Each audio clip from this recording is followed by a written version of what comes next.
Hey! This is JJ and Alex. I made a name for myself, I told you I won't be denied. As you wrap up your day, it's time to get your fix of the teams you live for and the sports you love. This is JJ and Alex, presented by G2G Bars on 97.5, the KSL Sports Zone.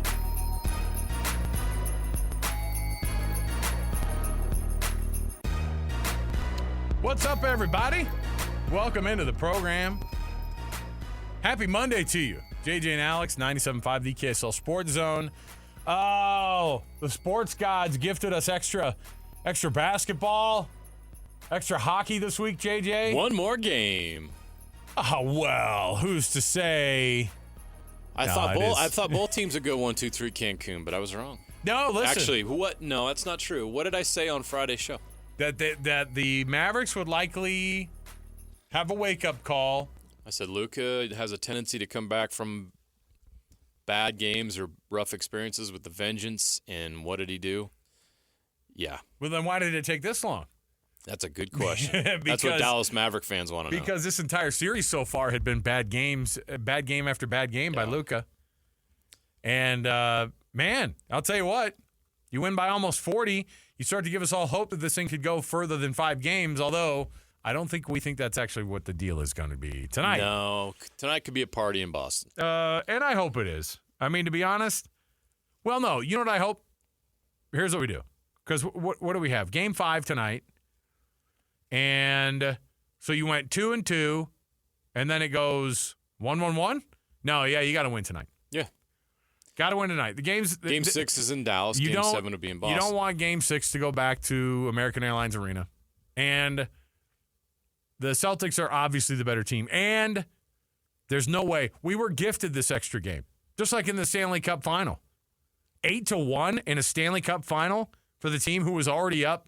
The team's already up 3-0, and they lose 8-1. But what does that do for the Florida Panthers? Get to go back down to South Florida and celebrate down on their ice. Get to win it on your home ice. That's what Celebrate you want to with see. your fans. Hey, how was Father's Day? Did you have a good one? Yeah. I had a good one. We did too. I was telling you before, we had some good food. We had the steaks on the grill. And you know the move is to give the kids the crap steaks, right? Brilliant. You give them the top round. This is not your first rodeo. No. You give them the top round, but what you do is you hit them with some marinade 19 days beforehand, and then they're nice and tender by the time it comes around. Days. No, but I definitely like, the kids are like, these are the best steaks. I'm like, yes, they are. Yes, they are. You chew them on up. Don't taste the one I'm eating right now. Who had the worst weekend this weekend? Landon Donovan. Rory McIlroy or Landon Donovan's hair? Look it up online. It's Landon Donovan by a mile. I was just gonna say Rory McIlroy or Rory McIlroy because Rory there's only still made what, $2 million this weekend? Yeah, 2.6. Look, I'm not gonna feel sorry for 2.6. Rory McIlroy. Wah. You took second at the U.S. Open. Is there a more ridiculous storyline of like, look how much of a loser this guy is as Rory McIlroy? By the way, the peek into the scores table room to watch them react when Bryson DeChambeau made that putt is just absolute torture. And he just walks out of the room. It looks like he went into the men's bathroom, like at a Maverick or something. That's exactly where he went. and then up pops the surfacing of him getting in that PGA vehicle at the end of the tournament. I mean, he basically dove in there Superman style, so he never was seen again. Did not speak to the media. It was a bad deal. But that meant that there was some history to be made for Bryson DeChambeau. Say what you will about it, but he won that freaking tournament. We've got tons to jump into. That shot on 18. I can't believe it. You know what's crazy is I was watching, and somebody actually said, no, this is actually the hardest shot in golf. And I was like, yeah, right. Yeah, right. And they're like, no, really. Like a 60-yard, because hitting from the sand from like 200, they can clock that thing out of there clean. You know what I mean? But a 55 or 60-yard sand shot, they say, is the hardest shot in golf. And I thought, man, that was a clutch moment. I thought for sure he was going to make a 5. And there was a little part of me that wanted extra golf, too. I went, yes, and into the playoff. I was definitely counting on a playoff between Rory and Bryson DeChambeau because I thought there was no way he was going to par that hole. It was quite wild. It was fun. It was fun to watch, too. It was tons of drama, and maybe just because I basically watched from the very first tee off on that you can watch on a Sunday all the way through the end of it. It was a fun one to watch. But let's go back and we'll jump into some NBA and NHL finals and get into just kind of the weekend of blowouts that there were in those two sports. Brian Taylor, BT, is going to join us coming up in just a little while as well. We're going to recap what was a very, very fun 124th U.S. Open at Pinehurst. Our program is brought to you by G2G Bars, all natural ingredients and no preservatives.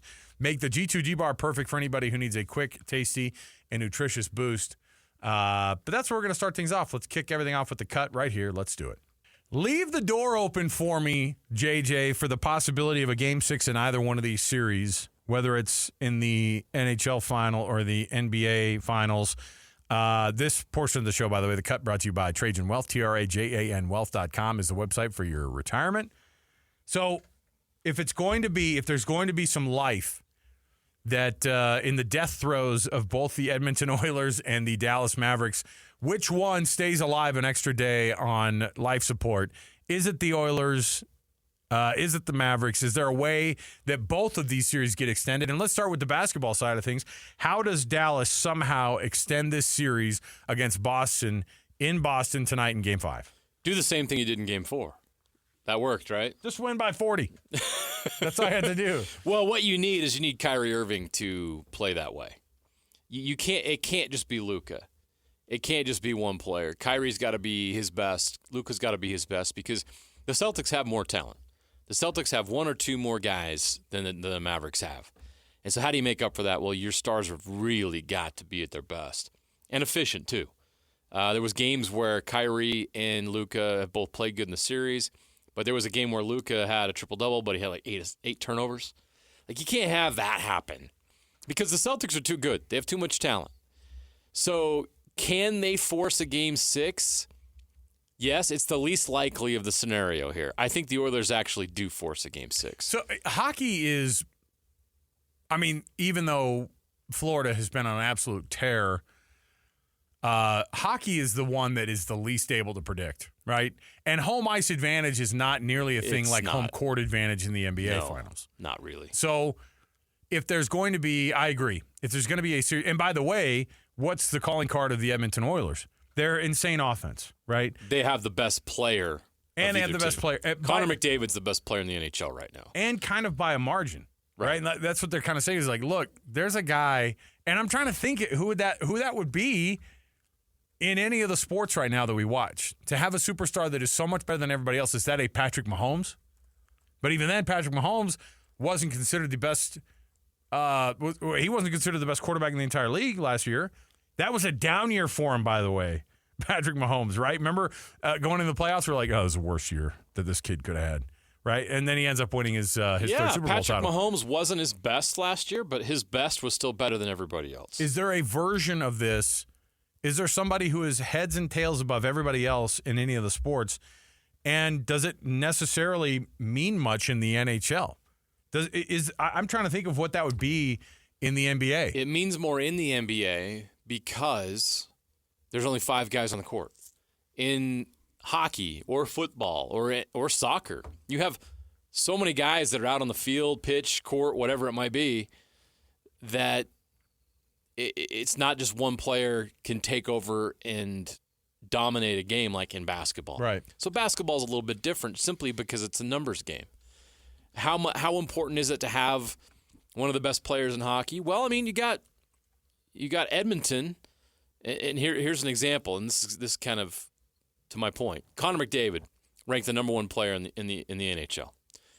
All right, the third best, according to NHL.com, and they did a ranking before the season started, is Leon Draisaitl. So that's 2 of the top 3 players play for the Oilers. Why are the Panthers the better team? Why are they winning? Doesn't mean they don't have talent because Matthew Tkachuk is the 6th best player on here.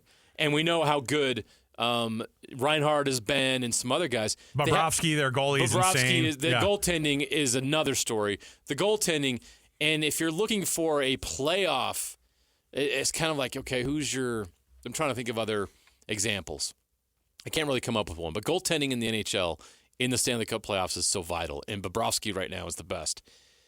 But depth matters more in the NHL than in other sports. And right now the Panthers have more depth than the Oilers. That is the one weakness of the Oilers. They are star-heavy. They do not have the same depth that the Panthers have, and that's why you're seeing the difference in the series right now. But you saw the other night how explosive the Oilers can be because they do have elite talent. So it's kind of like the Mavericks and the Celtics. Would you rank Kyrie and Luka ahead of Jason Tatum and Jaylen Brown? Or where would you rank those guys? You kind of see where I'm going with this. Yeah. You could make an argument, and I don't know that I would say this. I think I'd put Jason Tatum ahead of Kyrie. But you could make an argument that Luka and Kyrie are the two best players in the series. Which is crazy, right? And even if they were the first and third best players in the series, you go, well, then this should be much more evenly Exactly. contested. So what's the difference? The real difference in hockey is, and when you watch a game live, it's so much different than when you watch it on television, right? Think about when you're watching it on TV, you see almost none of the line changes compared to what actually is happening. The amount of line changes that happen in hockey is actually, like, these guys are not on the ice for that long. Right. And these changes are happening. How many lines do they end up having in hockey, too? It's like 4 or 5 lines, 3 or 4 lines. And they have them for certain setups, right? They have the penalty kill group. They have all these. And so these guys that are in hockey aren't on the ice able to influence. How many lines are there? 4 lines typically on average. I mean, you could have 5, but 4, even then, you want 4 lines. But when we were talking, this is something that's been eye-opening for me, right? We learned this kind of during our entire sort of download over the past few months. By the way, the fact that Bobrovsky's name just slides off my tongue now, like, we live in a new world. This is where we are, right? We're all in. We start talking about Kachuk, and we start talking about Draisaitl and right. these names. The fact that I could even say it, what do they? They have 4 lines. Sam Reinhart. Right? It's insane, right? We're scouting all these free agents in the I know there's a lot of guys. I'm all invested. I start memorizing Russian names and Swedish and Finnish guys' names. It's because we have to be there. I'm like, please just have a nickname like Spicy Tuna, so I don't have to know your actual name. I don't want to have to say it. Make it easy on us. But like you were saying, guys like Jason Tatum and Jaylen Brown, they have a massive influence on the team, but they're also on the floor basically for 40 minutes. Right. Every one of these games. Same thing with Luka Doncic and Kyrie Irving. They're on the floor for 40 minutes. So is your third, fourth, and fifth best players, are they better? Are those players better than the other team's third, fourth, and best players? And that's pretty much how the equation has been worked out this series in the NBA. But in the NHL, you can't have that as much influence being the best player on the ice. You can go out there and score in, a matter of seconds. But the reality is that it's much more. It's a little bit more dicey in the hockey side of things, and it's more. We're usually more excited about the Stanley Cup final itself because you don't have a lot of 3-0 starts to the Stanley Cup final. You're used to it going 6 or 7 games. And can it come back and go to 7 games? This series could. The Mavericks are as good as cooked, right, in this series against Boston. Feels like it, yeah. That's 3-0. What it feels like. No, it's never been done.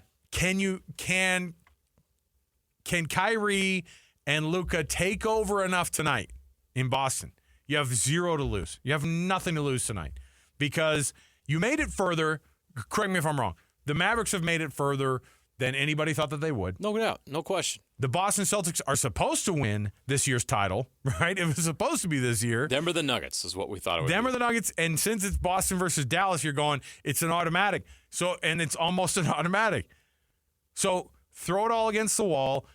Luka, take 37 shots tonight, right? Score 52 points. They still might lose this game, but you go out in style. And that's the way that it's probably going to end up. This one only goes 5 games. I do think you're right, though. Here's my prediction. The Celtics tonight win by 11. The Oilers tomorrow night force Game 6 to go back to Edmonton. And that's where the Panthers are going to win this series, is in Edmonton. Does that track? That's totally what's going to happen in these possible, yes. That's exactly what's going to happen in my mind in these NHL playoffs. Okay? The NHL final is going to go 6 games, and tonight the Mavericks season is absolutely over. And it's a shame, but at the same time, you got to put this NBA final out of its misery. That's the way it feels to me. Yeah, it's time. I think we all looked at that. You know, Game 4 got away from the Celtics early. I don't think they put a lot of they there's something, even the greatest have mental challenges like we have, where when you have the comfort of knowing that there's another day, like you can take the foot off the gas pretty easily. Now, the Mavericks didn't have that comfort, and so they played with an aggression and a fight that we've been waiting for all series. Well, now the Celtics might be feeling that. It's in their home crowd, but now you worry, are the Mavericks loose now? Is the pressure off the Mavericks because they staved off elimination? They're in Boston. They're supposed to lose this game again. They have nothing to lose. I don't know what plays out there, but there's certainly a mental aspect to this series at this point. It'll be interesting to see how that all plays out, but I do feel pretty confident that the Celtics will get it done tonight. I feel less confident about the Panthers winning Game 5. 8-1 is something. I don't think it's. I think when you get beat 8-1, now is the same thing gonna happen again down in Florida? No, but home ice doesn't matter as much, and teams figure things out, especially in hockey. And I think that momentum is real. So we'll see how that plays out. If there's a blueprint to how the Mavericks do extend this one to Game 6 and go back to Dallas, what does it look like? Is it just as easy as saying contributions from multiple players, not just the top? It can't just be those two. Nope. You got to have somebody come off the bench and score 10, 15 points. You got to have somebody step up and make some threes that normally doesn't. Derek Lively's got to be a force defensively. You've got to have guys step up that haven't the rest of the series. What about you have to have guys? And what that does is, do the Celtics have more depth? Yes. Are the Celtics better 1 through 5 than the Mavericks 1 through 5? Yes. But the Mavericks, in order to keep the series alive, have to flip that at least for one game. Let me ask this. How, like, if let's say Jason Tatum doesn't come in and have a very good night tonight, other guys can contribute and obviously pitch in there. It happened in game 1 and 2. Is Kristaps Porzingis's kind of presence in the game tonight? What does that do for the Celtics or take away from with the Celtics? Because I just don't think that he's the guy that was ready for Game 1 as him trying to get back for Game 5 tonight. Yeah, I'm not worried. I don't think that's an issue. I mean, they would obviously feel more comfortable if he was there, but they've been fine without him. They had to play without him for quite a while, and they proved they could be successful without him. Him in or out of the lineup tonight, I don't think is a factor. I think it's just icing on a cake for the Celtics. I think they have that much talent. Because you look at Drew Holiday, and you look at some other guys that have been able to step up. He wasn't effective in Game 3. He didn't play in Game 3, right? So the Celtics can win without Kristaps Porzingis tonight, no doubt about it.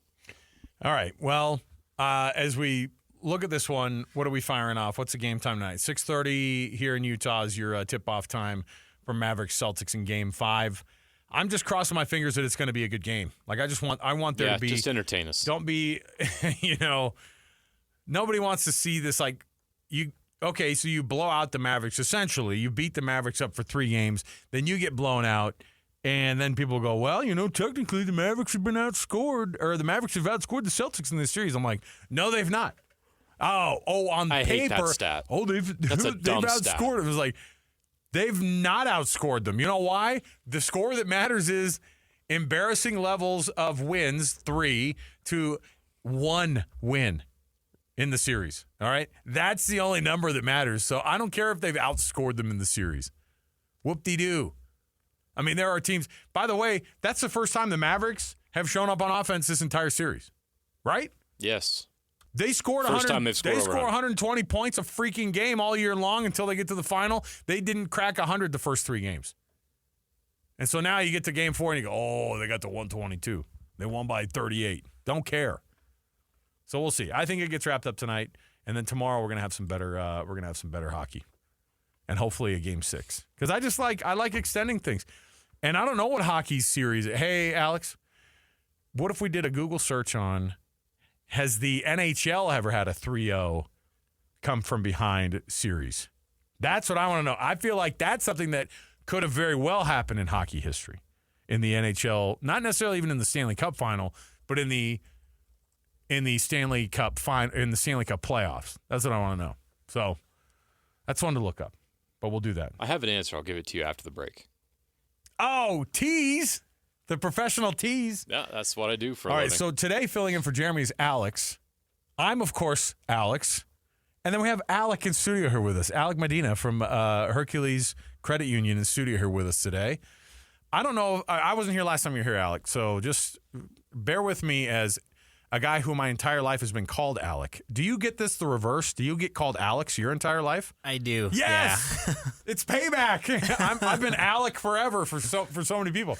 Welcome to the studio. Have you realized how much fun we've had with the Hercules Hero of the Week with you guys? It's been such a cool thing that we've been able to do all year. Have you heard all these and how fun they've been? Yeah, we love it. So we follow up on it, and we've been enjoying watching the program grow and just all the people that it helps. It's so cool. It's really cool. We have this people coming out of the woodwork and we know, like, give us that volunteer that contributes to the youth sports in your area. And then the stories are even better than we can imagine. And so that's obviously why you guys have gotten involved with this, because there are people out there who don't get that type of recognition that need it. And so that's been we've appreciated being able to do that every week with you guys. So thank you so much for letting us be able to be a part of that. Of course.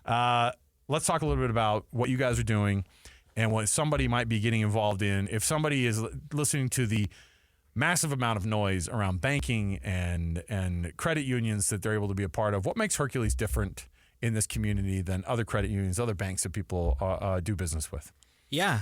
So with Hercules Credit Union specifically, we're growing and we're continuing to grow, but we still have personalized service. That's really a big one, I know, for a lot of people. When you call in, you're not getting a call center. You're getting someone who's working in one of the branches and can help you out. And the person you're talking to on the phone will be the same person that you talk to in the branch. So we're trying and we're striving and doing our best to keep that kind of service going even as we grow. So, what are some of the things you're offering right now that other credit unions can't match? So right now, we're actually doing a promo for opening up a new checking account with us, and we'll give you $150 straight into the account, and all you have to do is just get a direct deposit of at least $300 in the account. That's it? That's it. Free money? Free money. Wow. That's kind of, what's interesting too is that, like, I always love these types of programs too. What if somebody wants to get their kids started with like an account as well? That's something that you can really help the kids like learn with, because you open an account, they get some money into it, and you can start them going on that track. And the education part, we were just talking about how when I was first married, I had no idea like what an interest rate was. And my wife got a hold of me and was like, "Oh my gosh, you are such a baby." And I thought, I wish that I would have had somebody sit down with me and explain that stuff. But you guys, that's the type of service you get with Hercules Credit Union. Well, the nice thing too with that, our youth accounts, we do actually pay for grades as well. So as long as you have a report card, we do $2 for A's and $1 for B's. Okay. Wow. Hey, parents that are listening out there, there's another incentive. Although I've tried all the stuff to try to get the grades up for the kids. Sometimes that works, sometimes it doesn't. But Hercules Credit Union, if somebody wants to be able to find a location near them, what do they do? Where do they go? I mean, we've been giving this information out, but what's the easiest way for somebody to go and find a place where they can start getting that going at Hercules? Yeah, so if you go to HerculesCU.com, you can find all of our locations there at the bottom of the page. We're in Taylorsville, Harriman, and Riverton. Easy enough. You have those locations there, and obviously with you guys growing, you're going to have even more locations popping up here, so we're really excited about it. Alec Medina, Hercules Credit Union, thank you so much for you guys' efforts. We're going to chat with you in another few minutes here. Thanks for hanging out with us. Alec. Thank you, guys. We'll come back. We got more to go around the corner. When we do, we've got Brian Taylor. I don't know if he's back from Pinehurst, North Carolina, or if he's still out there just basking in, or if he's waiting out there maybe with a microphone ready to interview Rory at any moment. Why hurry home when you're in Pinehurst, North Carolina? Enjoy it. Everybody's still waiting outside the clubhouse, see if Rory's going to come out anytime soon, or if he still is in that SUV and is never going to do an interview again. All right, we'll come back. We've got more to go right around the corner. Let's talk U.S. Open next right here, 97.5, the KSL Sports Zone. Accessing. When TV and radio collide. Love it. Wow. This is what you get. You're listening to JJ and Alex, presented by G2G Bars. Don't touch that dial. On 97.5, the KSL Sports Zone. This You Into Golf U.S. Open update is brought to you by Mountain Land Supply, Zions Bank, Black Desert Resort, Hoops Vision, and Siegfried and Jensen. And now, Real Golf Radio's Brian Taylor.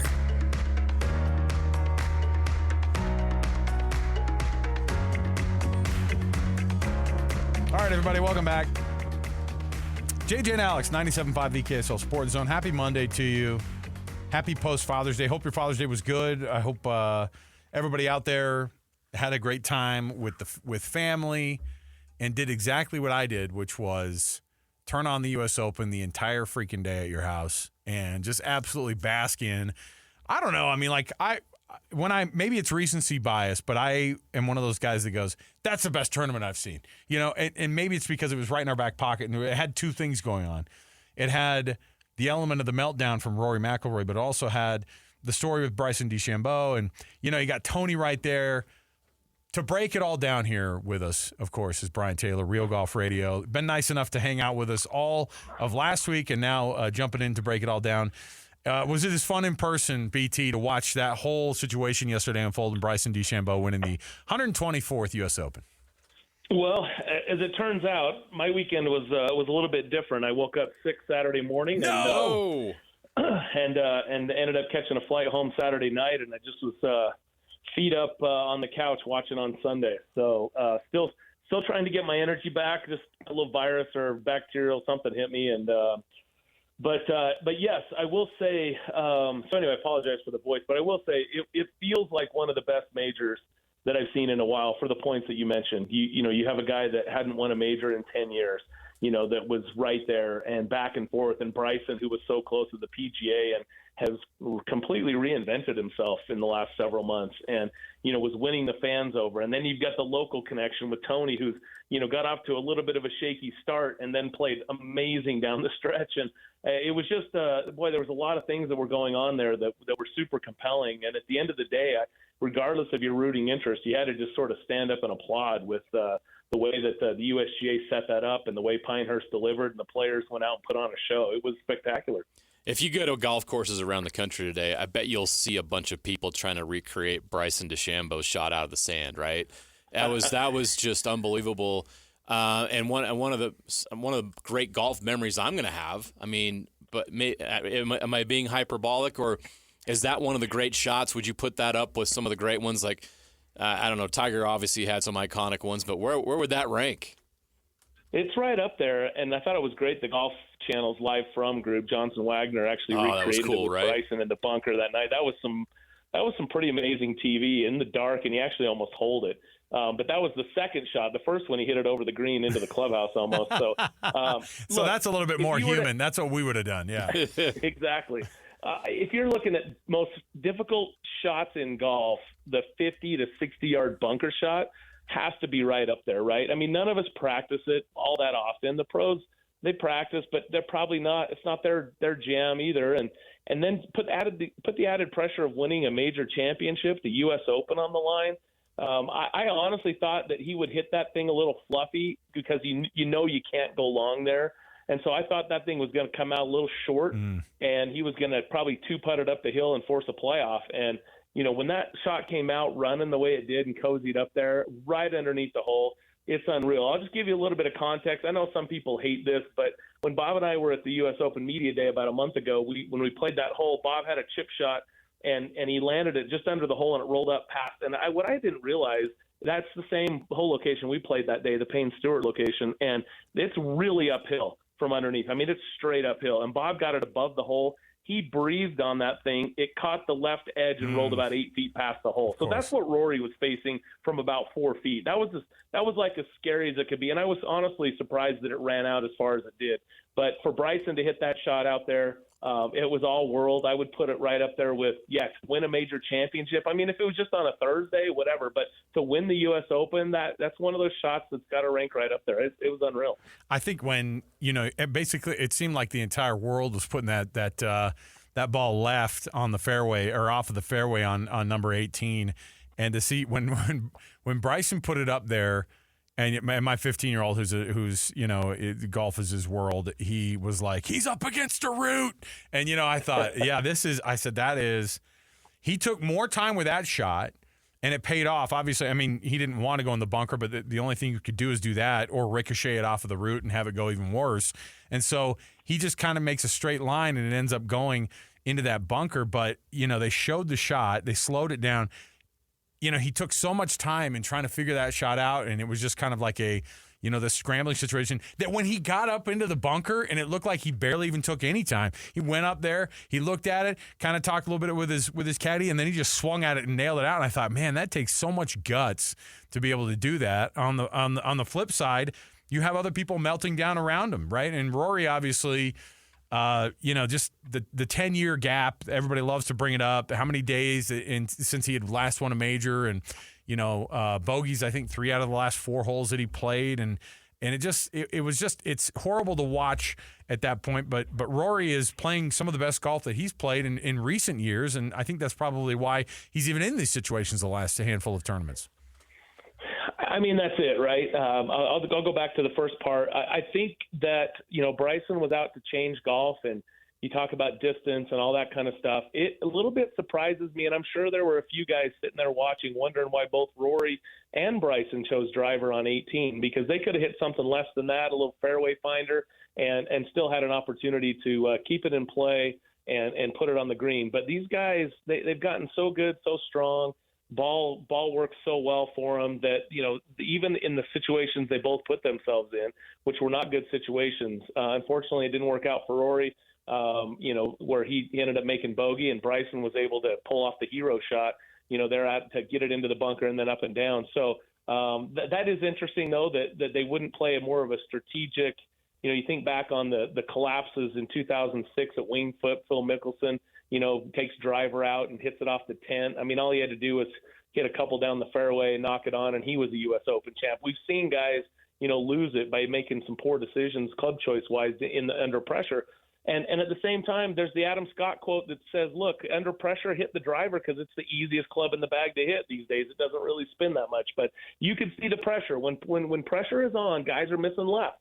Rory and Bryson both miss short putts left. They hit their drives left. That's what happens. You just, sometimes your body just doesn't – you're trying so hard to guide it that your body doesn't complete the swing, and you get a little armsy and yank it. And both of them did that under pressure. So that was fascinating to watch.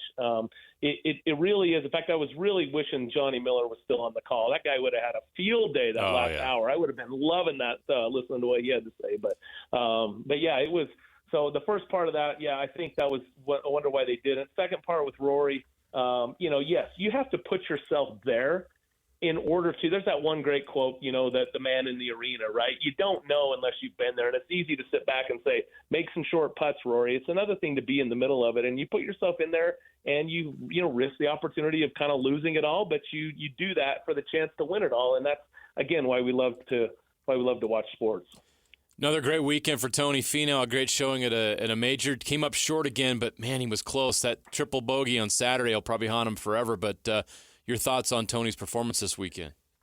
That was a stud performance by Tony Finau on Sunday with that 67, 32 on the back nine. 32. He got off to a little shaky start. He hit it right on the middle of the green and hit a putt that should have gone in, all but went around the hole and stopped on the other side on one. And then he ends up missing putts, makes bogeys on 2 and 4.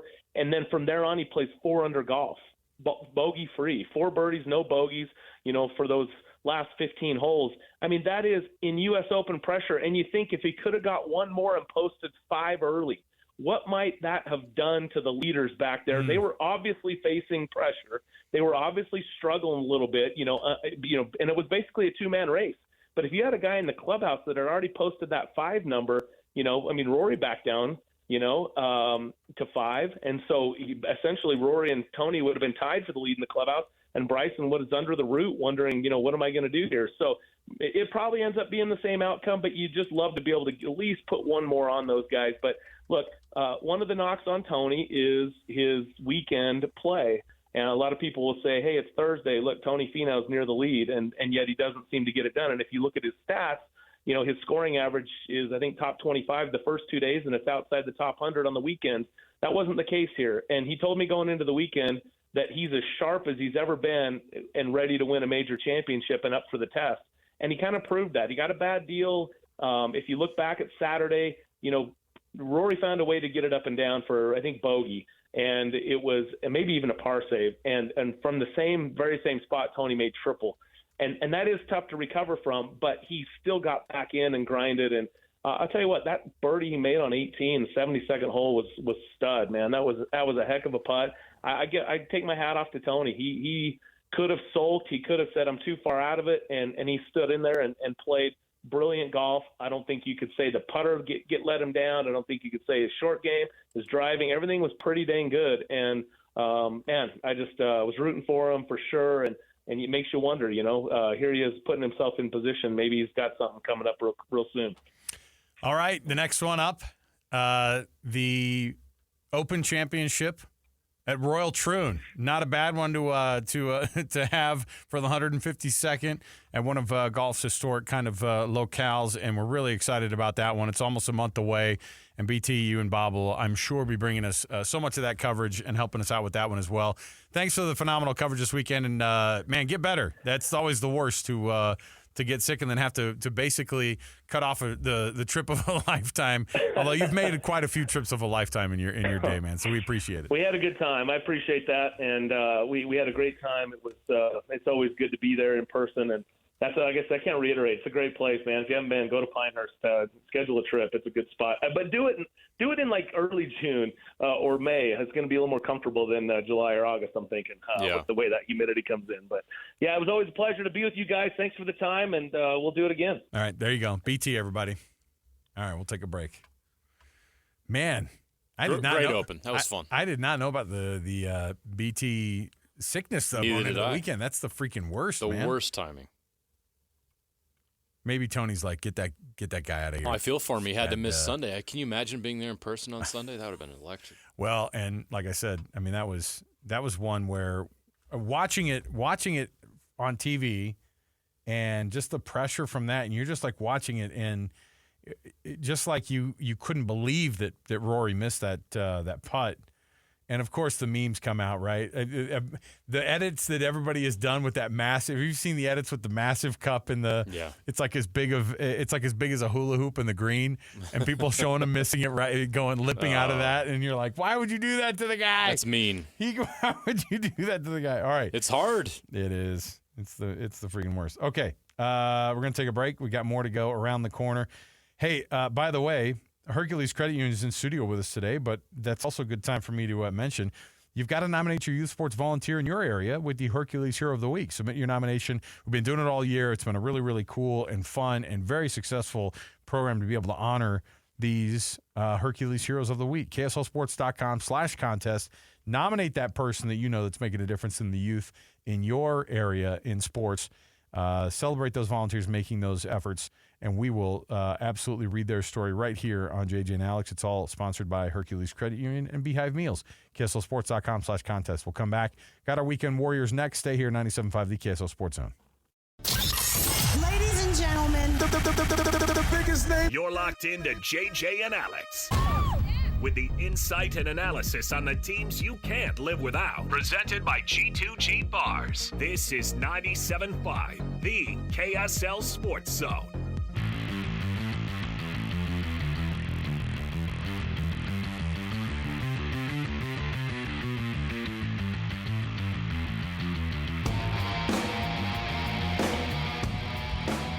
Welcome back, everybody. JJ and Alex, 97.5, the KSL Sports Zone. I was just revealing some of my food sins from over the weekend. Oh, come on now. If that's the worst you do, I you're know. still Dude, well on track on your peaches Salt Lake and, City fat loss Yeah, routine. It is.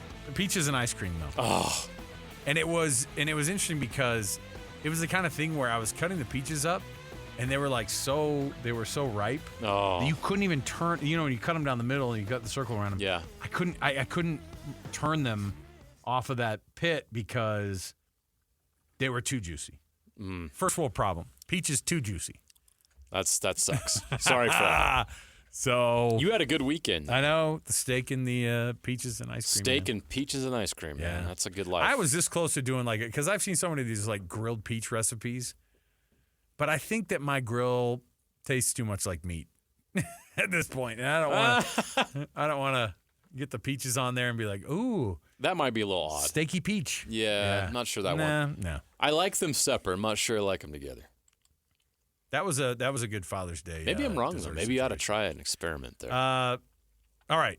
Yeah, underrated, by the way, is also the nectarine. I found a white nectarine that was in the mix of the bag because my kids they put it in the bag. Yeah, they accidentally put it in. Right, and they look the same and they smell the same. And the white nectarine was actually sounds good. also very good. All right. It's that time of the week, of course, after a weekend of sports debauchery.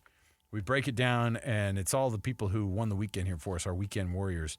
And it's all brought to you by Gillette Heating and Air Conditioning. Right now, get seasonal maintenance done on your system for $59. See GilletteHVAC.com for more details. You can make an appointment right there, GilletteHVAC.com, and you get that deal. Tell them you heard it right here on the KSL Sports Zone. All right. Tony Finau finishing third at the Open. I was just as pumped about that, I feel like, as Bryson DeChambeau winning. Here's what it sounded like. There's that whole location, exactly where it was 25 years ago. 26 on, 6 from the right. Finau looking for one more, and he's got it. Tony Finau with a round of 67. It was a phenomenal make on that birdie putt, JJ. But this is the way things go in my house. Like I had up earlier in the day, I had shown my son my wife how much the purse was, and it's 4.2 for the winner, 2.6 for the second place, and then it was 1.6 or 1.7 for third place. But because Tony made that putt, he made that putt. He tied. Was it with Patrick Cantlay? Yeah. Yes. Tied with Patrick Cantlay. So they average out what third and fourth get, and they get that, which ends up being $1.25 million. But if he would have missed that putt, he would have only gotten $880,000. So it was a good $350,000. Can you imagine having right a 20-foot putt for what, $400,000? Can you imagine? No. And just sinking it. No, I can't. That thrill, man. What was funny wow. was if you watched it the entire way, you went, "Oh, that's on the line." You're just waiting for something crazy to happen, and it just stayed right on that line, stayed right on it, and it went down. But of course, the win was the one that sounded really, really good. I thought it was weird that Matthew Pavon did not go up and just say, "Hey, let me finish real quick and I'll putt out." Instead, he did the whole like, "Oh no, you make your putt and then I'll make mine," and then it was that awkward weird where he had to shush the crowd. But here's what Bryson DeChambeau's second U.S. Open win sounded like. For his second U.S. Open victory.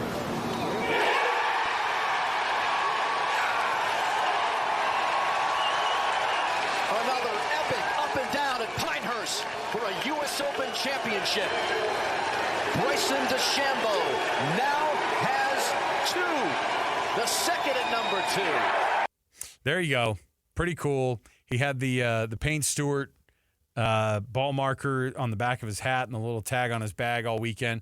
I think they both went to SMU, right? Wasn't that the tie as well? Yes. And Bryson also wore the hat, of course, that was his signature for a while before he kind of went to the second part of his career and kind of became the guy he is now.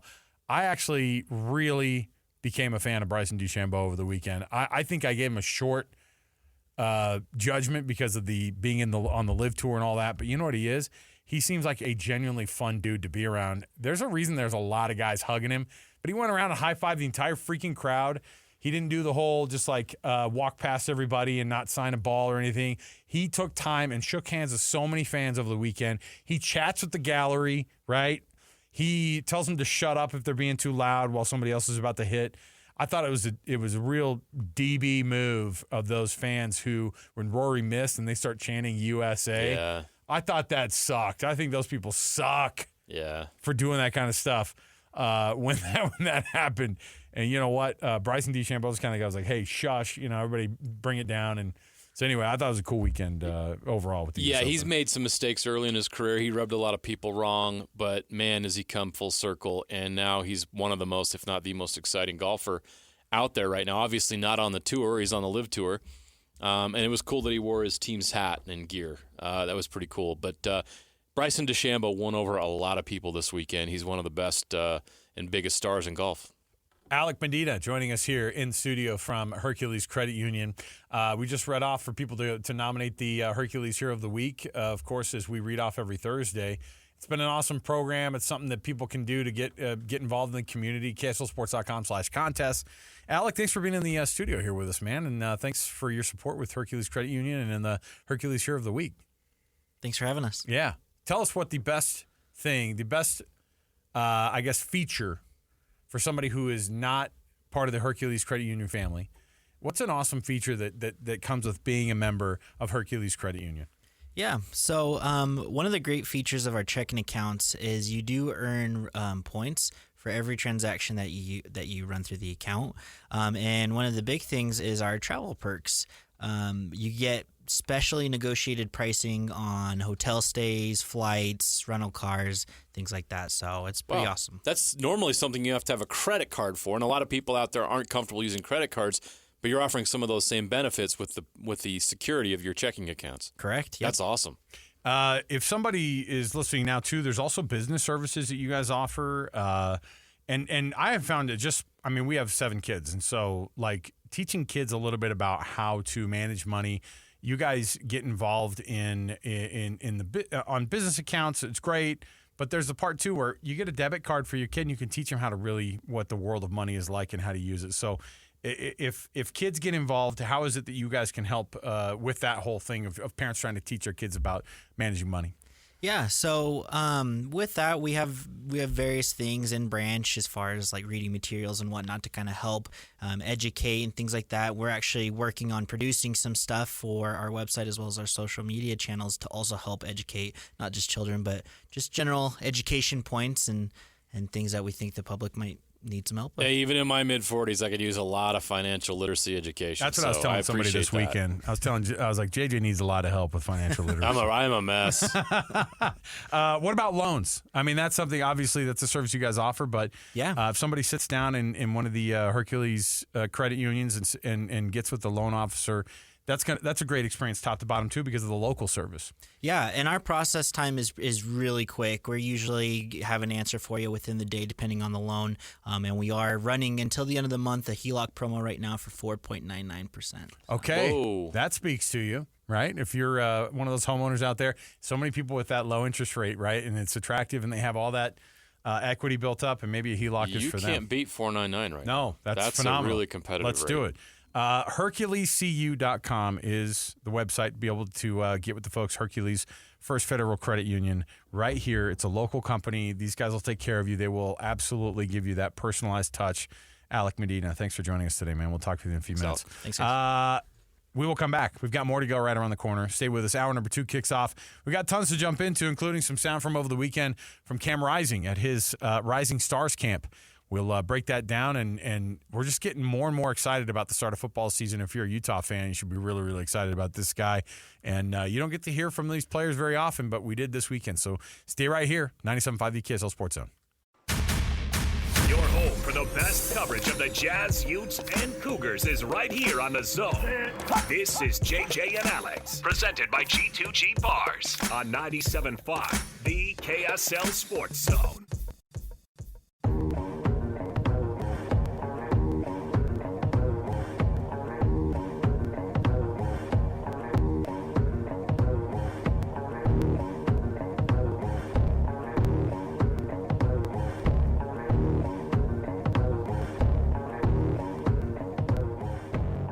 When I was growing up, JJ, it was interesting because we lived in the Dallas-Fort Worth area when I was real young, and I was absolutely just like blown away by one baseball player in particular. And I saw like this little thing pop up this weekend about him, and I just forgot. I was like mildly obsessed with this guy in his career. And you're going to hear his name and you're going to go, oh, yeah.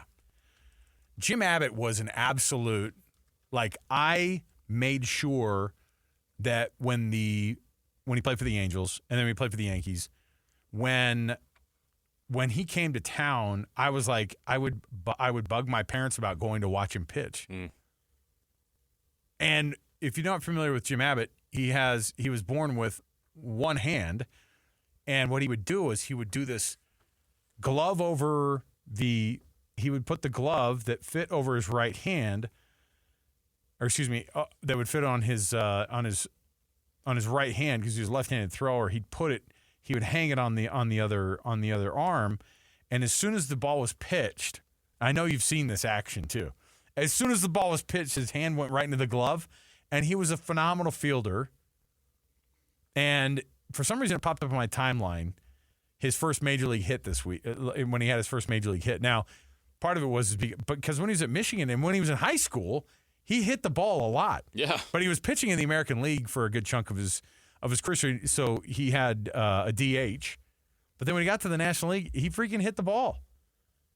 And if there's, I'm trying to think because over the weekend I was thinking of we're always looking for inspirational baseball or inspirational stories, and that story in baseball for some reason hit me this weekend. And I went, man, Jim Abbott, that's a blast from the past for me. Where I was like, we need to honor guys who just do phenomenal things in their career.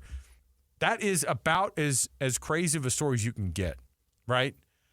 Anyway, I know I kind of ambushed you with that, but like, no, I'm prepared. I'm ready. Jim Abbott was like, I was obsessed with the guy. Jim Abbott pitched a no-hitter. No-hitter in when I was a kid. 1993 with the New York Yankees. He went in 1991. He went 18-11 for the California Angels. That's what they were called at the time. Yes. That team finished in last place, but he was 18-11 on a last place team. I know. You know how hard it was to do that? He was also on the 1988 gold medal Olympic team. Yes. I don't know how long his career was. It went from 89 to 99. He played a full decade in Major League Baseball. It's crazy. His numbers retired at the University of Michigan, where he played college baseball. I watched him pitch twice in person, and it was just like you could not take your eyes off of him because you were like, watch how quickly the ball comes out of his hand. Just one of the all-time inspirational athletes of overcoming the odds and proving that you can do anything. Right. Insane.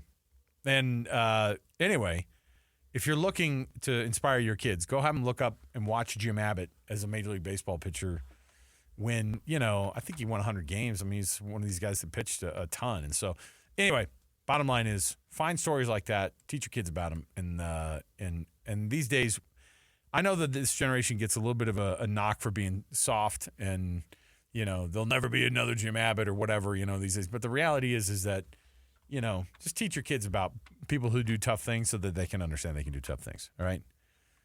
Anyway, that's my little soapbox for the day. It's a good one. Let me hear this. Let's kick the hour off as we always do. Our show is brought to you by G2G Bars, all natural ingredients and no preservatives. The G2G Bar is perfect for anybody who needs a quick, tasty, nutritious boost. You can find them at Costco, Holiday Oil, Maverick, did I ever say Costco? Costco, Holiday Oil, Costco, or even Costco. No, Associated Foods as well. All in the refrigerated section. You can find it right there. Let's kick off the hour with the cut. Let's jump in here. It's time for the biggest story of the day. This is what made the cut with JJ and Alex on 97.5, the KSL Sports Zone.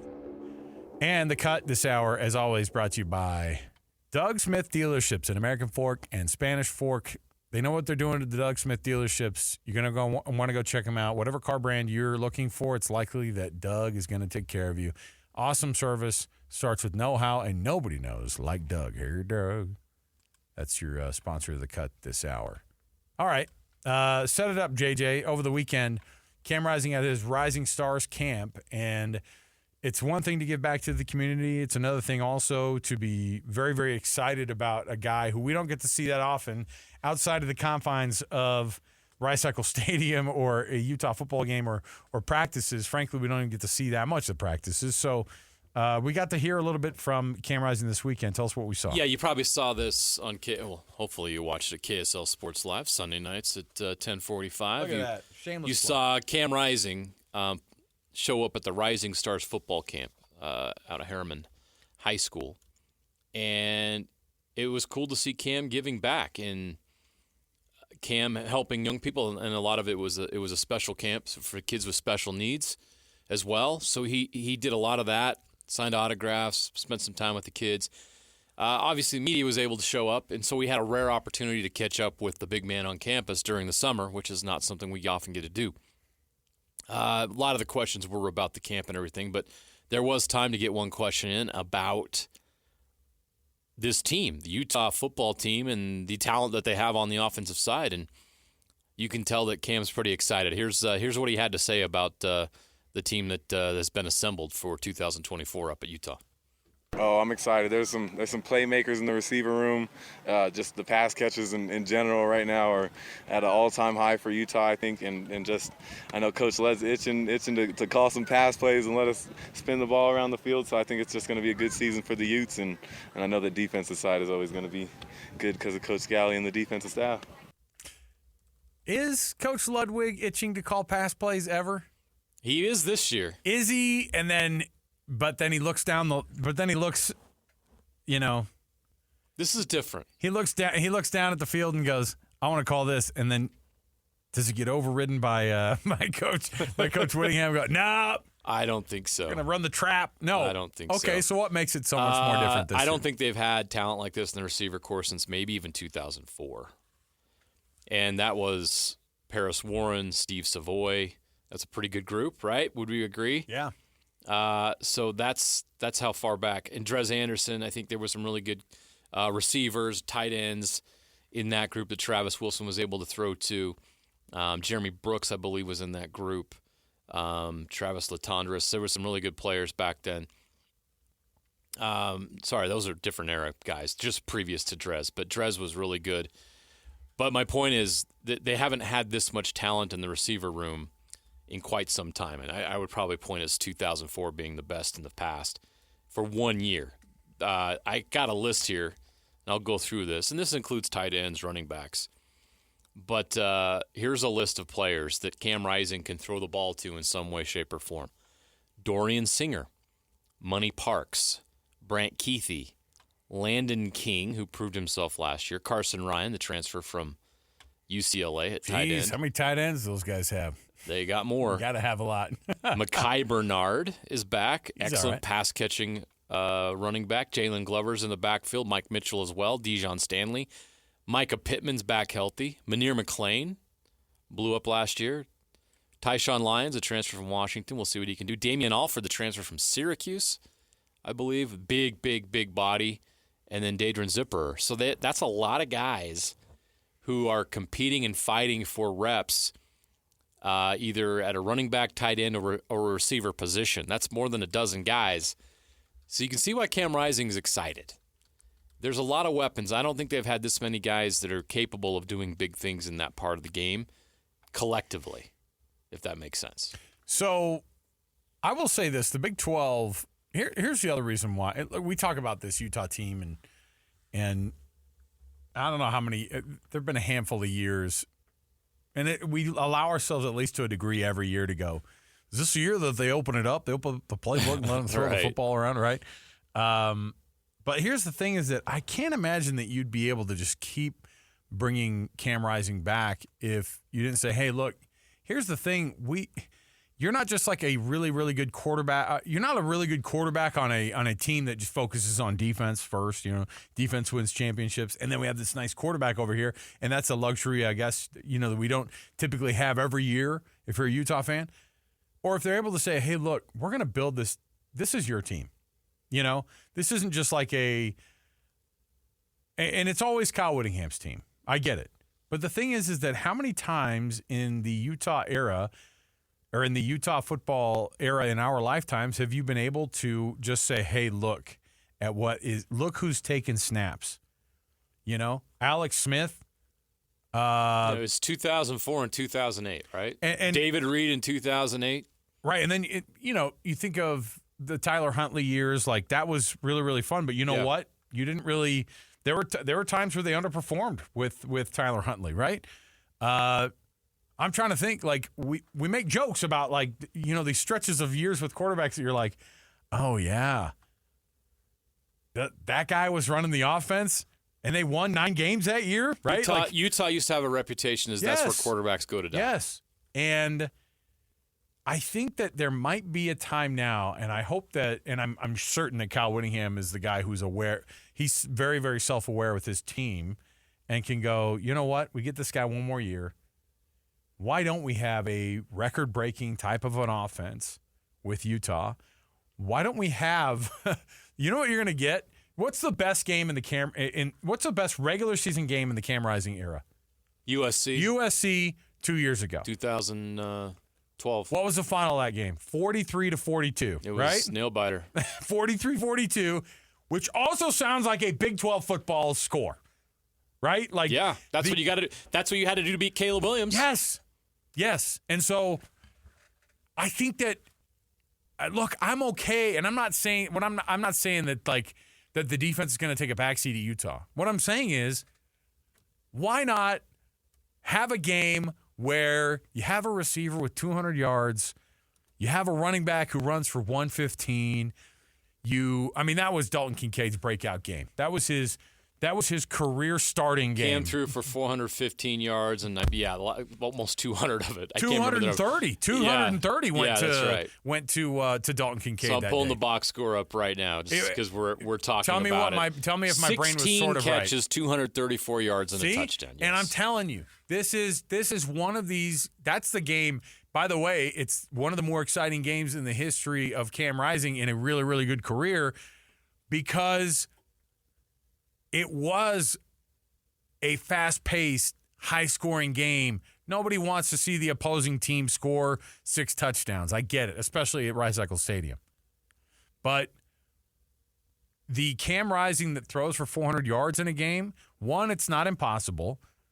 And two, you have enough weapons. I dare say you have more weapons than you even did that year. Why did Dalton Kincaid break out that game? Because there was no Brant Keithy. Right? Yeah. And there was no fill in the blank on a bunch of, they had pretty decent wide receivers, but we could say that every year in the Utah area you go. And frankly, underutilized wide receivers. So that's what I hope is that when you hear Cam Rising, and by the way, when he talks and you hear him with that, you hear the smile on his face. It's almost like he knows the secret, right? And that's what it feels like is that the secret that it feels like he has is we're going to throw the ball around a lot, and the defense is going to be freaking good. So how about 42-14 instead of 43-42? How about Kansas State in the Big 12 championship game against Utah, and that game comes down to the wire and ends up being, that 41-38 type game. That's what we're talking about here. And I hope that Utah's offense, that we're not just teasing our audience and Utah football fans for yet another year. No, this is the year with the good wideouts. We're hyping these guys up. There's a lot of that going on right now, and they're going to have to respond to that. But I just ran off that list. This is why this hype exists, because the talent is there to do something special. They got to go out and do it, but the talent is there to do it. There's no doubt about that. I'm pumped. If you're a Utah fan, I'm buying into all the hype. I'm doing the thing where I'm like, listen. But look, it's just more fun for us to hope that these teams locally are going to be pretty darn good. And frankly, I wish we could say this about BYU's offense. We can't right now until further. Need more information. Until further notice. Need more information, like a starting quarterback? I need to know who's going to be behind center. I need to know how good they are. Or if they're any good. Yeah, there's that too. It's not just being named the starter. They need production at that position, and they need it to be efficient, and they need them to not turn the ball over a lot. If they do, then BYU could be the surprise of the Big 12. Yeah. I believe that. Here's the good news. Here's the real good news too. The defense is going to be markedly better. I think no question. I really think not just because of personnel, not just because of guys coming back healthy too. I think Jay Hill is now he's going to be in a better comfort zone in year 2. His guys are going to buy in. They just added Jack Kelly. Jack Kelly is going to be their defense is going to be really good. He's going to be the Eddie Heckard of this year. But if you can't score more than 14 points a game, there's going to be a problem in the Big 12. You got to go put up points, and you got to take care of the football. It wasn't just 14, was it? No, they scored more than that. No. I just threw out a number. But the offense wasn't good last year, I'm gonna right? Look now. I got to look because it's going to make me nuts because then in the back of my head I'll be like, was it 14? No, it wasn't 14 a game, but it was. Here, you look that up. You start looking that up and we'll have it. Because I know that we're, they got outgained on offense by yardage-wise so much this entire past season. It was really bad. It's really bad. Really bad to see. You never want to see that. All right. Joining us on the program right now. This breaks us away from the grumpiness that I'm feeling about BYU football. But Alec Medina joining us from Hercules Credit Union. What's up, Alec? Everything good, man? Everything's good. No complaints. So we touched a little bit on the HELOC situation that you guys have. If somebody's looking to get that home equity line of credit, and what are the things that are keeping people from getting a HELOC in 2024? And what is it that you guys do that can maybe be a little bit of a better situation? I know the rate is ridiculous, so they've got to figure it out. If you're looking at that type of situation, but why are people so afraid right now to get a HELOC? Well, I think you kind of nailed it already. It's just rates. People are kind of seeing the market, seeing where things are going, and people are just a little nervous to make the jump because no one wants to make the commitment to the rate. But that's kind of where we want to help out with that 4.99 and just kind of ease them into it, let them know, hey, things will be okay, and a lot can happen within 6 months, and we're hoping for things to kind of change up a little bit as we approach election time. So, well, there's no doubt. I mean, if you're able to offer something 4.99, you go do some research right now and see where it's at. I mean, when you're looking at 6s, even 7s, yeah.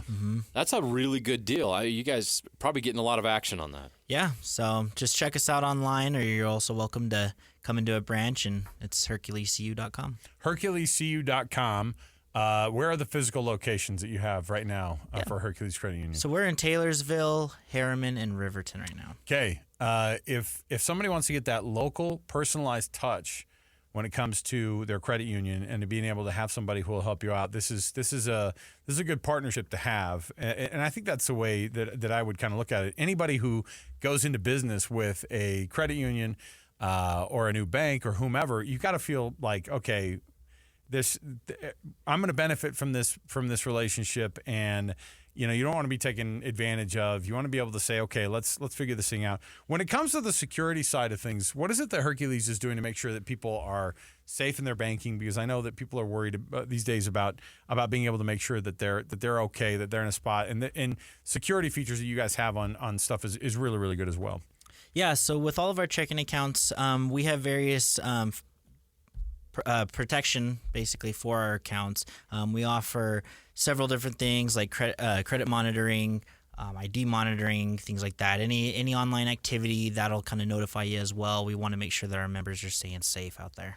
All right, let me send people the website again. And, of course, Hercules and the Hercules Hero of the Week. If you go to the Hercules Credit Union website, maybe that's a better way to do it, too. You can, instead of going to KSLSports.com/contests, you can just go to Hercules CU, and right there on the landing page, you just click on there, and you can nominate the Hercules Hero of the Week. That's where you nominate a U Sports volunteer, and they can win up to $250 worth of prizes from Hercules Credit Union and Beehive Meals. It's been an awesome program for us this year and being able to do it. And so go right now, nominate that Hercules Hero of the Week, courtesy of Hercules Credit Union. You can win some prizes, and it's a really, really fun thing, and we honor those people every Thursday. Alec, appreciate it, man. Thanks for being with us. Thanks, guys. HerculesCU.com is the website. We'll come back. We've got more to go right around the corner. Stay with us.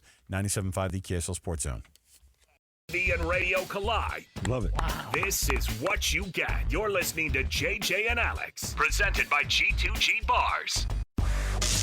Don't touch that dial. On 97.5, the KSL Sports Zone.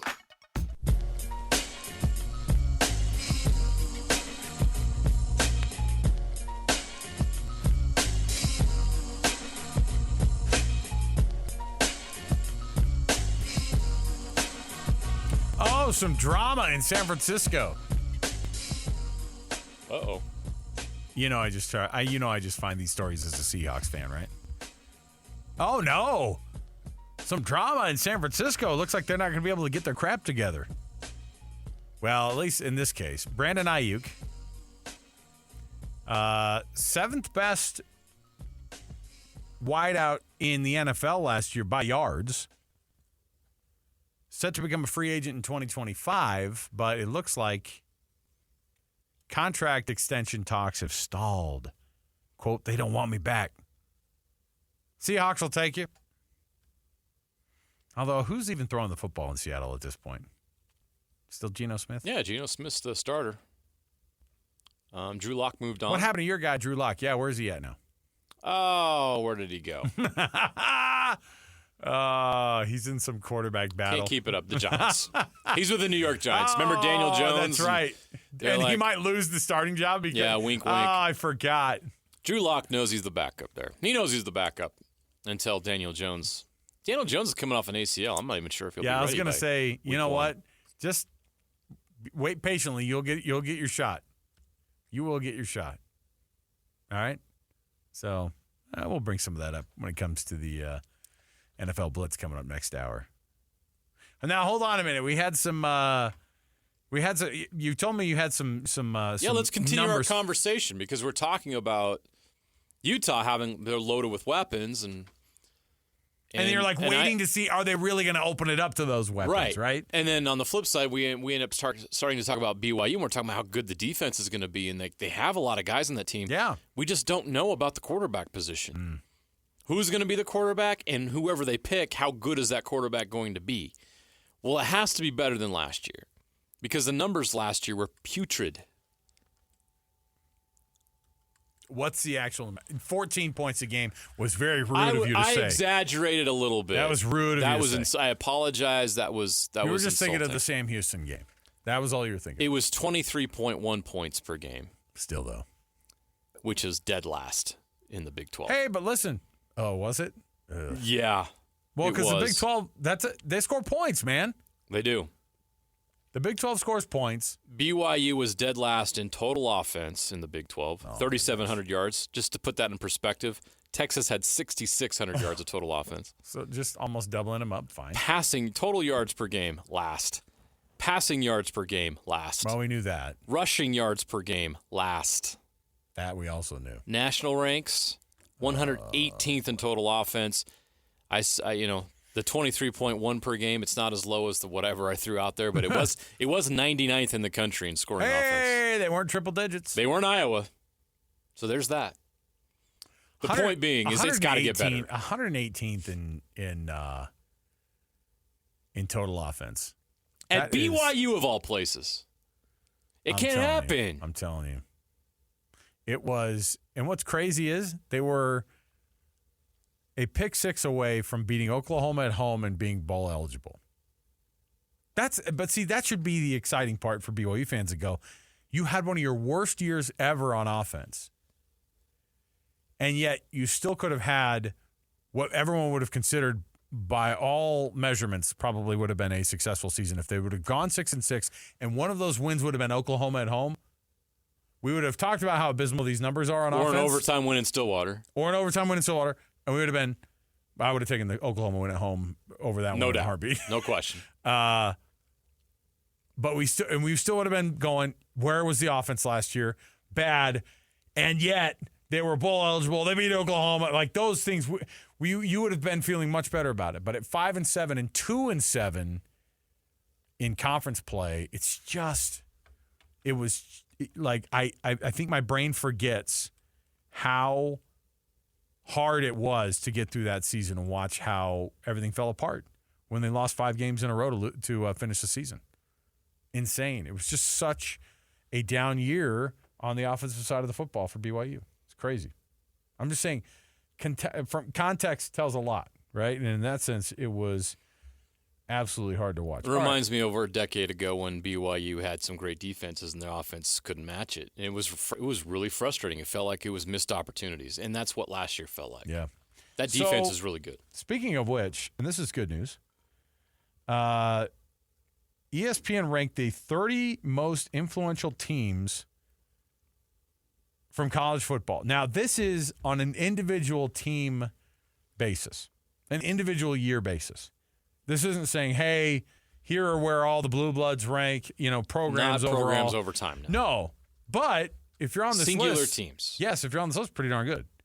And I don't know what does influential mean? Like an influential change the game. team? Influence that, right? the way the game was played, change the game. Okay, so ESPN's Bill Connolly put together a list of 30 most influential teams of all time. And you go through the list, and it has teams on there. You look at they have BCS busting teams on there, So I was actually pretty shocked that Utah didn't have a team on this list. He blew it because the original BCS Busters should absolutely be on this list. The 2004 Utes should be on this list. Because he has the 2010 TCU Horned Frogs, which makes Utah and BYU fans just why would TCU really 2010 be on there and you're not going to include the 2004 Utes? Not really the point of where we were going with this conversation, but I just recognize this as like, you can't put that 2010 TCU team on here and not include 04-08 Utah. Right. You could absolutely put, a lot of other. I mean, you could put the Utes on this list. Absolutely, it would have worked. Now, the 1984 BYU National Championship team is number 19 of ESPN's all-time most influential college football teams on a singular yearly basis, and you see why, right? 100%. What did that 84 team do? It's not just win the national championship. It made everybody in the college football world of influential people say, we don't want this to happen again, right? It wasn't just Barry Switzer talking about Bo Diddley Tech, okay? That team forced the majority of the college football people that run the college football world, they had to figure out a way that type of a thing couldn't happen again, right? They didn't want a team like BYU to win the national championship in the future. Is that safe to say that? And the whole system after 1984 was set up to make sure that 1984 never happened again. Right. And they did a darn good job. But you know what else happened? Is when you had a team like BYU in 1984 who had that year, guess what else it did? You went, hey, you know what? A small team can win this thing, right? A Bo Diddley Tech. A Bo Diddley Tech could win this thing. And guess what we do now? We seek out ways to put more people at the table to be able to be a part of that conversation. Because why? It makes it more interesting. And what goes on? Because time is the same now as it was back then, and things are the same now as it was back then. The influential teams back then are pretty much the same influential teams now. The conferences that were the most influential back then are pretty much the same conferences that are influential now. And what do? They still try to figure out a way to carve out a place for them to have a majority say at the table. Even now, with the 12-team playoff, you're going to have the Big Ten and the SEC go, yeah, but we should have the most. Yeah, it's a 12-team playoff, but we need to have 5 teams apiece in this 12-team playoff. And I guess we'll throw a bone to some of these other two. So I thought it was a cool thing to see BYU honored on that list because they changed the way that people looked at football. Now, you fans out there might be going, oh boy, here we go again with the old 1984 bullcrap. But you know what? If you're a BYU fan, you should be pretty excited about the idea that you're kind of that underdog and you can get back to that glory again, and you're in a big conference now to be able to do it. Okay, we'll take a break. We will come back. When we do, we've got more to go right around the corner. You don't want to miss any of our conversations that we're going to have continuing, okay? By the way, one of the things that was said in there, the football establishment persisted in viewing BYU the way that Yale and Army looked at Carlisle 70 years earlier. Carlisle. And I thought, here we are. Boy, I hope they don't look at BYU like Carlisle 70 years before. Then you know why? Because we don't talk about Carlisle anymore. But you know what else we don't talk about anymore? Is Yale and Army football. Okay? So there you go. All right. By the way, your chance to win stuff on the station every Wednesday is called a Win Ticket Wednesday. Don't want to miss it. Did I already bring this one up? You can win tickets to Aerofest and Styx and Foreigner at Aerofest in 2024 at the Utah First Credit Union Amphitheater on June 26th. Listen all day on Wednesday. Tuesday, because we're going to be off on Wednesday. There you go. Win Ticket Wednesday has been shifted to Tuesday. Not that we've are going to make it more complicated for you. So listen all day tomorrow across the station. You can win tickets to Aerofest with Styx and Foreigner. All right? More to go around the corner. We will come back. We will jam a little bit on a piece of history. Where were you 30 years ago when OJ sped down the highway in the infamous Ford Bronco. We're going to come back. We got more to go around the corner. 97.5, the KSL Sports Zone. Ladies and gentlemen, the biggest name. You're locked into JJ and Alex. With the insight and analysis on the teams you can't live without. Presented by G2G Bars. This is 97.5, the KSL Sports Zone.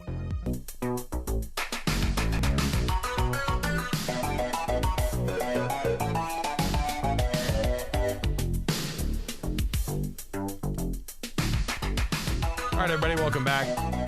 97.5, the KSL Sports Zone. Alex Curie, Jeremiah Jensen, together. This is the team that makes up JJ and Alex. There you go. I was looking to see what it would cost you to go to, because I was thinking about, things to go check out, sporting events with kids, etc. And we've just never been at a time. There's no version of, it's not like, well, we went to baseball games in 1994 for $6. Yeah. And I get it. $1994 and $6 is probably, $20, $25 now. I don't know. Either way, $20 to go to a Major League Baseball game, like, okay, not bad. But the amount of money inflation has nothing to do with the amount of money. I just got a thing in my email about going to the F1 race in Las Vegas. You know what it would cost you? A piece? One person? Per person. Now, they have a bunch of different packages, right? I just got one in my inbox that said, hey, maybe the other packages are not for you, like the $6,000 a day packages. Those aren't for me, okay? Maybe that's not for you. So maybe you want to be a part of the Heineken General Admission Plus. What's that going to cost you? Well, if you do the American Express presale coming up this week, you'll be able to get a 3-day ticket, by the way. It's a 3-day ticket because what it is you get some practice sessions. You have qualifying, which is it's a big deal. It's also only an hour long, an hour and a half long. And then you have the race itself. And so there's you want to go to multiple of these events, right? It's going to cost you per person starting at $1,400. Ooh. So it's a heavy lift. Yeah. $430 a day to go to an F1 race, which, by the way, there's a lot of standing around waiting for stuff to... It doesn't seem... I mean, I get you want to be around it, but it doesn't feel like a great spectator event. From a spectator's perspective, and I love F1. I'm one of those rare people who likes F1. Well, it's getting to be more and more these days. Oh, it's pretty popular. But, like, when you go... And I was sitting with a media pass in some pretty nice areas, and guess what? There it goes, right? Well, that was fun. And it is. It's a second and a half of seeing a car go by, and it's not a great like viewing situation. I'm just saying we're blessed to have a new hockey team coming into town, and to have a basketball team that's in town. And those tickets might be expensive, but they're not this expensive. And guess what? You get to see the actual game. So there's that.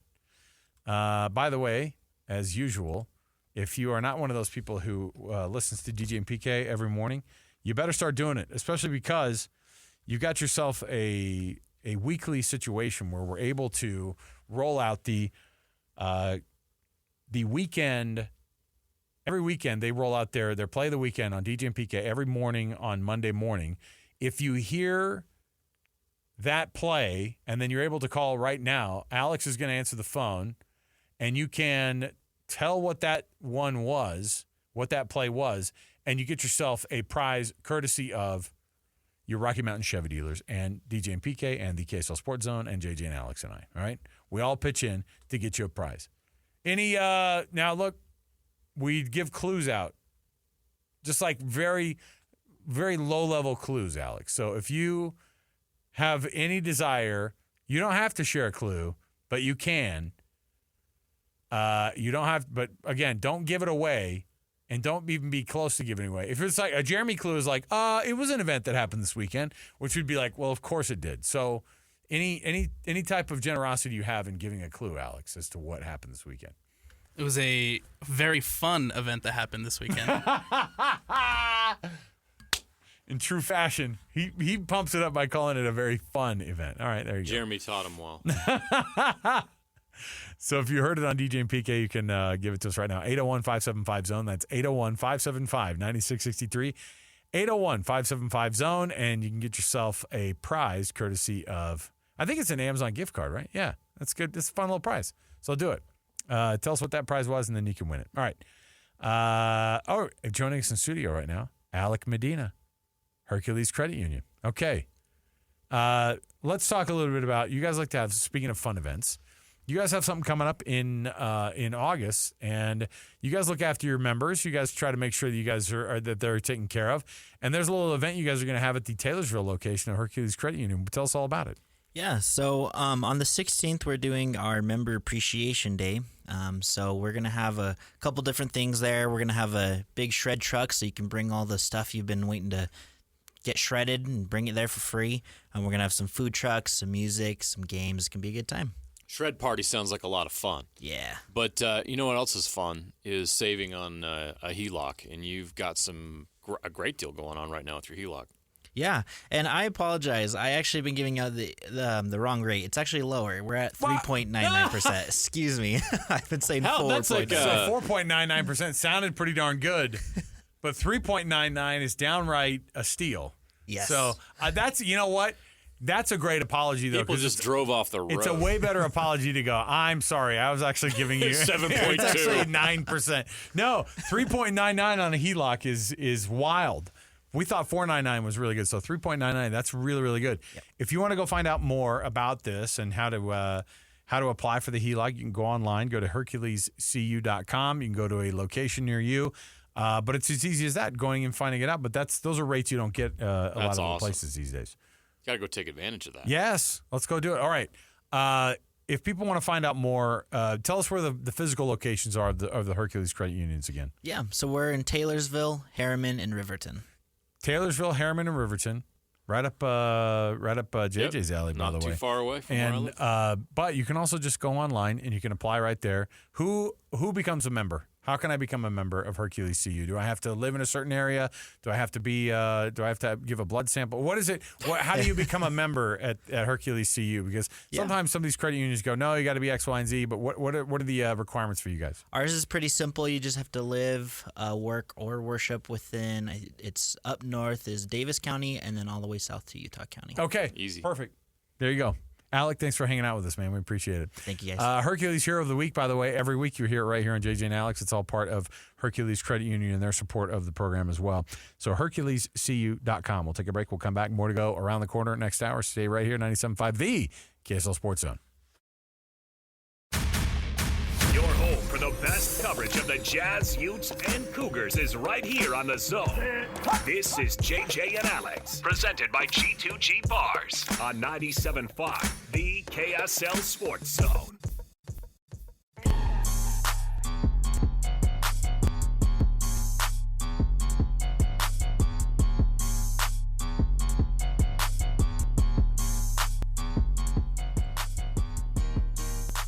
All right, everyone. Thanks for being a part of the program. JJ and Alex, 97.5 the KSL Sports Zone. Happy Monday to you as well. Ooh, some college baseball up on the screen. I know we got Major League Baseball. I know we have the NBA Finals Game 5 from Boston firing up in about an hour and a half. But something about Omaha, man. Sneaky good sports night. This guy's got a creepy glove, though, who's on the mound for Kentucky. Look how long the laces are on his glove. Never seen that. And it looks tiny on him, too. So he's got a glove on, and then he has – it looks like my kids when they wear their shoes, and then none of them tie their shoes, and they're just dangling everywhere. Yeah, his glove looks like an untied shoe. His glove is – oh, boy. He just barehanded a comebacker to the mound there. You have that fancy – glove that has way too many laces on it. Why didn't you use that? Goofball. Jeez. You just trying to make life difficult. I know. He's all, I'll just use this hand. It's fine. There's no way he would have made that play. So he's got, okay, honestly, I've never seen this. So the baseball glove has like 1 foot long laces off of the end of it. This isn't a carnival situation here, buddy. Just Come on, man. He just made an incredible play, so whatever works for this guy. Yeah, but again, he's wearing a look how stupid that glove looks. Sorry. I know this is radio, but that's what I'm clean that up. That's what I'm explaining to you is that there are those long leather laces hanging off the very end of it, and they're a foot past the glove there. So there you go. Our program is brought to you by G2G Bars. All natural ingredients and no preservatives make the G2G Bar perfect for anybody who needs a quick, tasty, and nutritious boost. My goodness, we've got tons to jump into here. So let's go ahead, kick things off. We've got the Pro Football Focus rankings of college football power rankings. Now here's the thing. This is like an intensive kind of ranking system here. So let's kick the hour off here with that. It's all part of the cut, and let's jump into it right here. It's time for the biggest story of the day. This is what made the cut with JJ and Alex on 97.5, the KSL Sports Zone.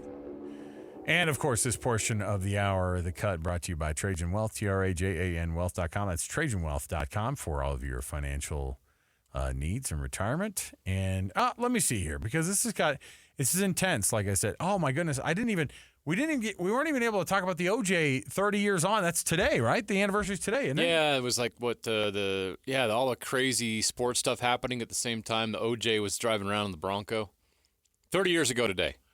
Of all the things that were going on, yes, the NBA playoffs, but I was watching a Rangers game. I feel like I was at my friend Joe's house, and we were watching, and they bust into the programming, and we see the white Bronco flying down the freeway, and we were all like, wow.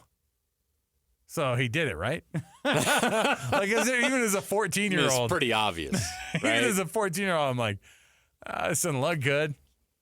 Who was the guy who drove it? Was it AC Green? Is that who it was who was driving the Bronco around? And he was like the guy on the phone, and it was a whole thing, man. Slowest drive of a Bronco. And my friend had a white Bronco. It was Al Cowlings, remember? It was Al Cowlings. That's who it was. Oh, gosh. What a disaster of a situation. But do you remember where you actually were? I was sitting in Joe Quinn's house. No. I was watching the finals. It was Knicks and Rockets. No, that was also going on at the same time, if I remember right. But yeah. I ended up really watching it. I just remember watching it on TV. Really glad Jeremy's not here for that very mention of that Rockets team winning a finals.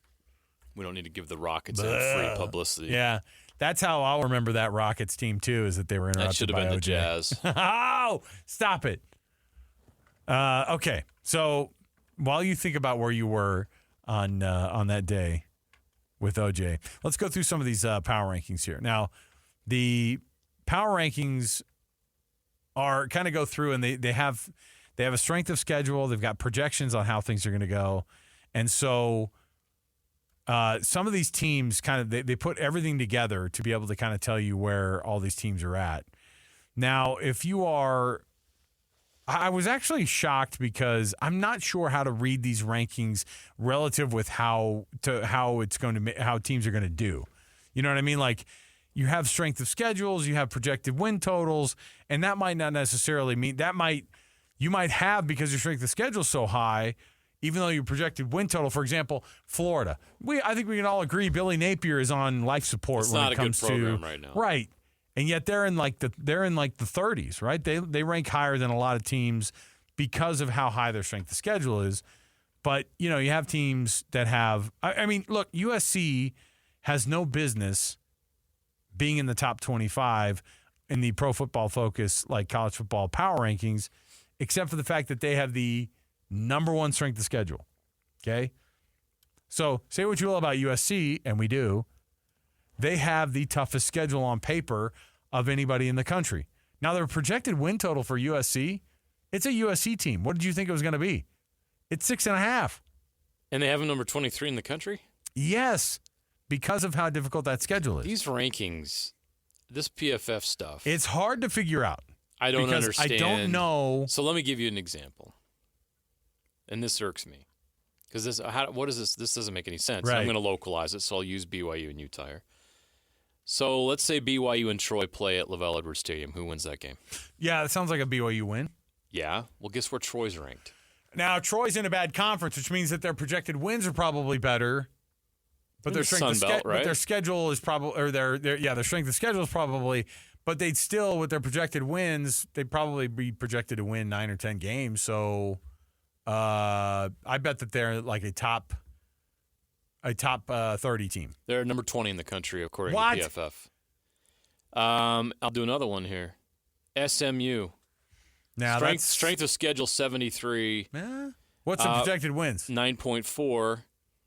Really? 9.4 in the ACC. So BYU plays SMU week 2. Guess where BYU's ranked in this thing? Oh, I would say without having looked, they're kind of mid-60s. Not even close. Really? Oh, should we move more toward where the offense is performing? It's in a dark place. 100. Almost. 90. Oh, my. So how many is there? 133, 135 programs in FBS? Okay, so where what are does we that at? What's the number? What does that put? 133 in 133 in FBS. Yes. So what does that put them? What are the 131? What are the Anyway. What are the projected wins For BYU? Yeah, 5. on this 5. Yes. They're not wrong. Well, yeah. I'm fine with that. 90th? How is BYU the 90th best team in the country? So that has because the strength of schedule in the Big 12 is not as high, and but their out of conference schedule is tough. Their strength of schedule is 42. Okay, They're playing SMU, But who was number Right. 17 in this list. if their strength of schedule was like 10, then they would move up 15 spots, even if their projected wins were only 5. I want That's to how it value this PFF ranking, but the logic is Tough. I don't understand it, and it looks heavily weighted for the SEC and Big Ten. It has Michigan number 3. What's their strength of schedule? 4. All hard, by the way. Yes, if you're in the Big Ten, the Big Ten has on average the hardest strength of schedule of any of the conferences. Yeah, but it's all it's that. Yeah, of course, because they're waiting. Never mind. Okay, hold on a minute. Where's Utah at though? That's what I want to know. Okay, well let me do this exercise again. Because I don't want BYU fans to feel like we're clowning on them, because this is not. Because I do think that there are things in this power rankings that don't necessarily reflect what's actually really going to happen. So Utah is 41. What? Now, in all the polls that you've seen so far, what's the lowest that you've seen Utah? This one. I know. That's what I'm saying is I don't think you can't read this like it's a ranking Oh, of BYU fan teams. loves the PFF right now.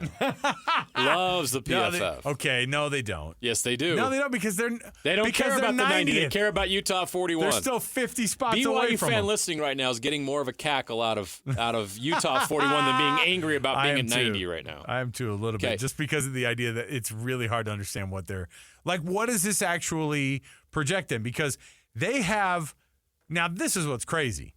If I was to tell you what's the % chance that Utah wins the Big 12, I'd be pretty hard pressed to not put them in the double digits.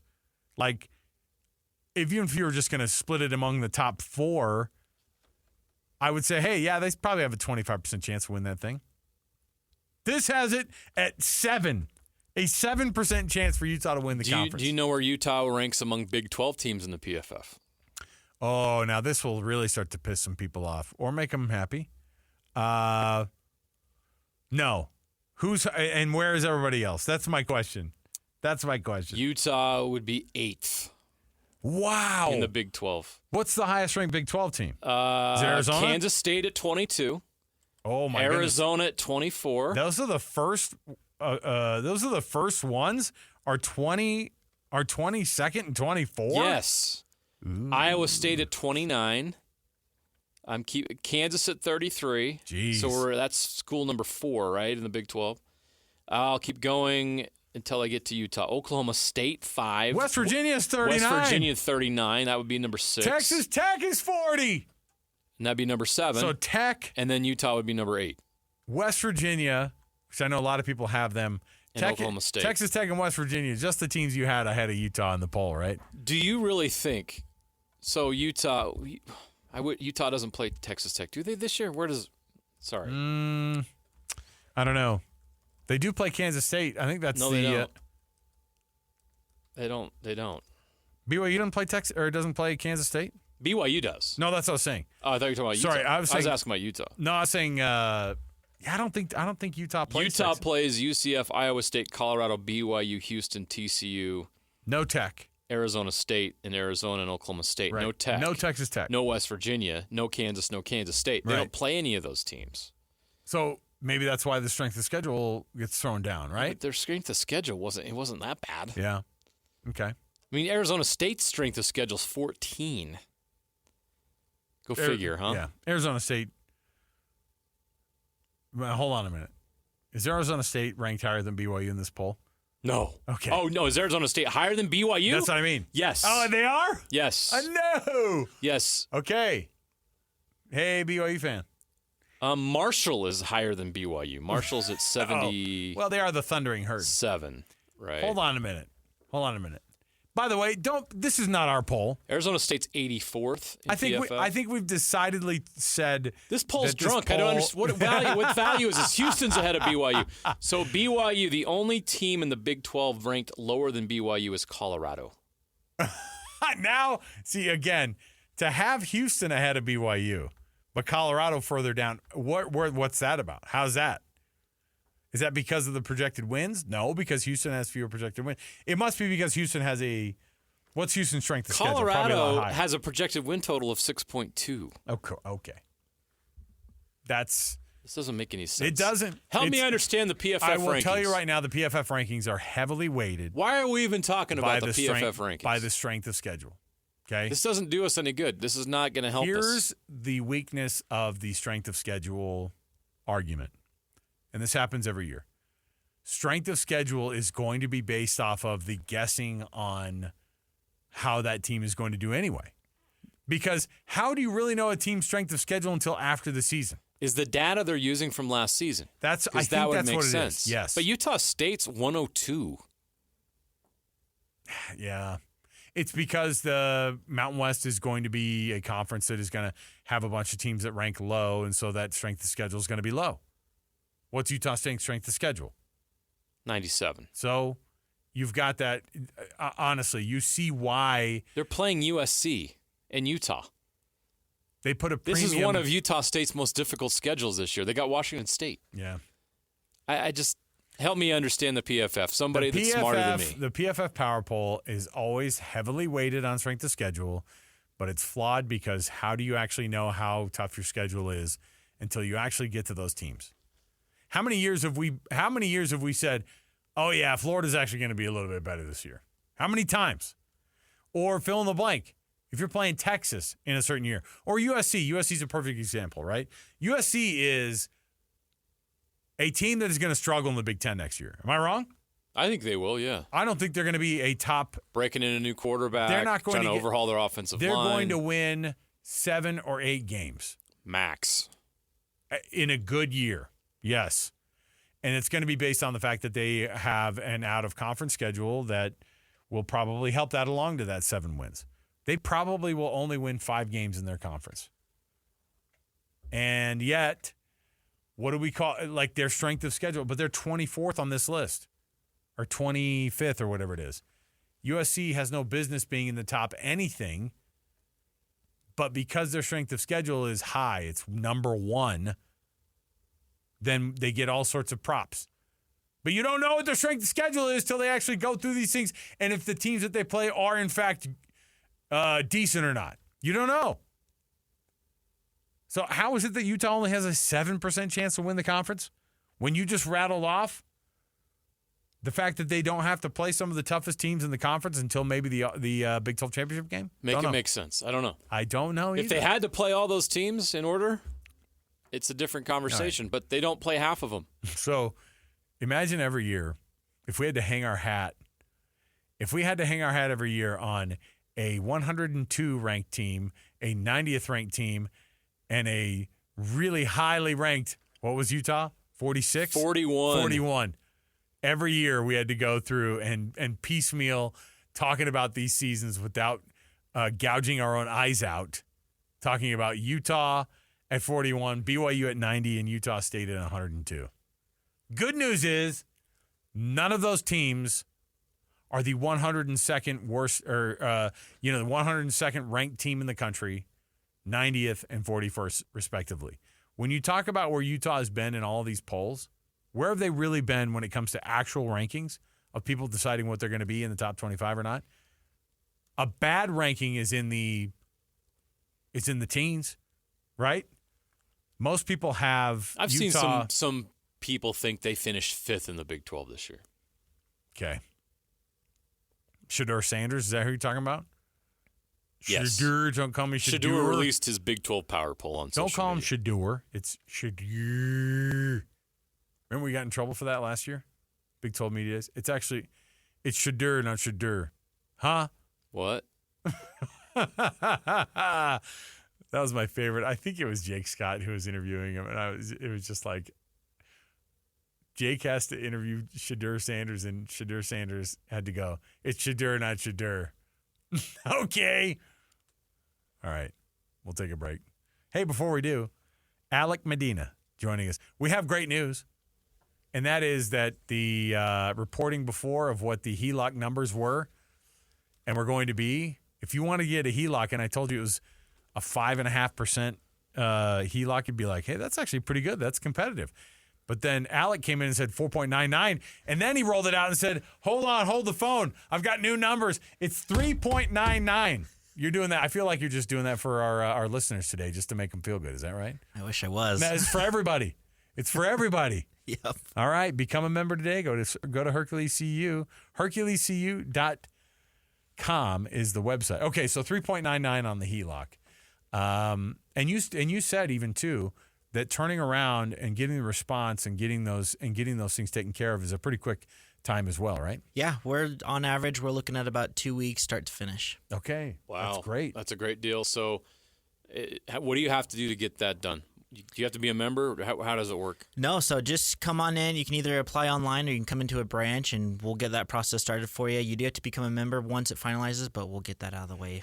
That easy. Then. Sure. What was the qualifications? This is my favorite. It's either live, work, or worship. I'll worship anywhere if I can get a HELOC at 3.99. Let's go. Okay, so 3 locations, brick and mortar locations, but you guys make online banking easy as well. Mm-hmm. If someone becomes a part of Hercules Credit Union, this is a benefit that you can be able to have. They can hook you up. What do you think the best feature of being a member of Hercules Credit Union is? Well, I personally, other than the great products that we offer, again, just the personalized service, it's so nice to not be able to have to deal with robots or a call center and people that don't know what they're doing. When you call Hercules Credit Union or you come in, you're going to get great service every single time. Another great thing you do is a lot of people want to get their kids started in banking, so you have ways to do that as well. Yep. We do offer youth accounts, and with that, we do pay for grades. So, there's incentive. Can I turn in my old transcripts? I wish. You may not. They may not make you a lot of money, Alex. They may not. That's actually true. All right. So go to HerculesCU.com and find out more for yourself. An awesome partner with us this year, Hercules Credit Union, with the Hercules Hero of the Week. You can go online, KSLSports.com/contest, or we just found out, you go to HerculesCU.com, and they have right there on the very front page to nominate somebody right there for the Hercules Hero of the Week. It's been an awesome program for us. You win a prize courtesy of the folks at Hercules Credit Union and Beehive Meals, who've been awesome partners with us on this one. And so it's all because of Hercules Credit Union. We have the Hercules Hero of the Week. So, Alec, we appreciate it, man. We'll chat with you again. Thanks, guys. All right, we'll take a break. We'll come back. We got more to go right around the corner. Stay here, 97.5, the KSL Sports Zone.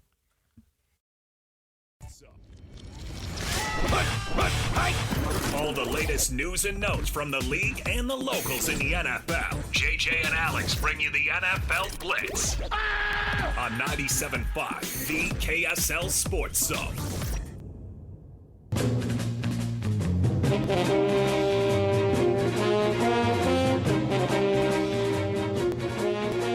All right, welcome back. We are nothing if not responsible to the people who listen to us. And Sam Farnsworth comes through in a clutch moment here, your TV counterpart. Always does. Because we were talking about the stuff that was happening on the day. Now, there's an ESPN 30 for 30 that I watched a long time ago that had this very subject covered very, very well. But you forget all the things that were going on 30 years ago today with OJ. So here they were. We were talking about it earlier. I was watching watching like a Texas Rangers baseball game, which, by the way, of all the things that could have been going on in sports. That's what you were watching? Because I lived in Texas, you know, and people were like, man, so? Go Rangers. Part of it was, too, is like, so there was a guy who pitched for the Rangers who was actually this guy who I was telling you about, who was like my best friend growing up. His aunt married Doyle Alexander, who pitched for the Rangers for like, he's one of those pitchers from back in the day who had like a 23 season career. But not in the Hall of Fame. Not in the Hall of Fame. No. Good enough to stay in the league for 20 years. It was probably one of those days. Not good enough for anyone to know who he is. And his name isn't Doyle. If you live in Texas, it's not Doyle, it's Dole. Dole right? Alexander. And I bet Dole was at the house. This is one of those moments that Dole was at the house and we had to watch it. That Dole's here, man. I got to watch a baseball game. And then what's this? OJ coming on the TV. So Sam just sent me a list. You've got it on your phone. I just dropped my phone. So I'm going to pick it up if I can get mine on. No, I got it. Yeah, it was more. The World Cup began in the U.S. for the first time at that point. Arnold Palmer was in his final round at the U.S. Open. The New York Rangers Stanley Cup parade was going on in New York. Ken Griffey Jr. tied Babe Ruth for fastest player to 30 homers to start a season. And, of course, the NBA Finals between the New York Knicks and Houston Rockets was taking place that night. Isn't that crazy? Day, all that in one day? 30 years ago. I can't believe it was 30 years ago. I know. But what was crazy was when you said it was your freshman year of college, it was my freshman year of high school. Oh no, that was my freshman year of college was the OJ verdict. Oh, that's what it was. That's what it was. Now it's 96. I was in high school in 1994. For this one. No, well, but it was in the summer before my junior year of high school. Well, I remember being in my high school Spanish class, Senora Williams' class, and we listened to the verdict. That's another one. I think that people remember where they were more when they heard the verdict than they were because everybody when was they watched tuned in for that. Yes, absolutely. We listened to it on the Get Ready to Clutch Your Pearls, the radio. In my classroom. I know, yeah. We had it on the radio in my classroom. It's crazy. All right. So I just want to make sure people knew what was going on that day 30 years ago. All right. Here's what we have on our NFL Blitz. Yes, this is the music for the NFL Blitz. By the way, join Hans and Scotty for the Day of Adoption in partnership with the Humane Society of Utah. $12.80 for an adoption fee all day long on June 25th. That's next week. Plus, the Zone's going to have a live broadcast there from the Humane Society from 10 to 3. Bring home your furry friends with Hans and Scotty and their Day of Adoption. All right. I'm not saying Hans and Scotty are your furry friends. I'm saying you can adopt a pet. They are. They are, though. They are. All right. 7 teams could end a playoff drought this year without looking at the list. Don't look at the list. Okay. Is one of them the Broncos? No. The Broncos aren't making the playoffs. Oh, I'm just saying one of them is on the list is the Broncos. And the answer is here are the 7 teams that could likely Do you want me to tell you which ones I think will or will not? Now, hold on a minute. Are my Seattle Seahawks on this list? They are. Yes! Gino's going to take us to the promised land. Oh, no. Come on. How do you want to do this? Do you want me to tell you which ones I think are going to fail or succeed? Yes. Yeah. So give me some of the ones that are on the list. Falcons, 7-10 last year. Yeah. In or out? You know what? I don't think they're making it. Nope. I think they are going to make it because the NFC South is hot garbage. And they just signed Kirk Cousins, and they're loaded with some talent. Dude, I watched Kirk Darnell Cousins. Mooney, Rondale Moore, Bijan Robinson, Drake London, Kyle Pitts. They got a lot of talent. Hold on. Tyler Algier. And who's the I know that one of the Ellis brothers is playing for the Falcons at this point. Yeah, Jonah Ellis.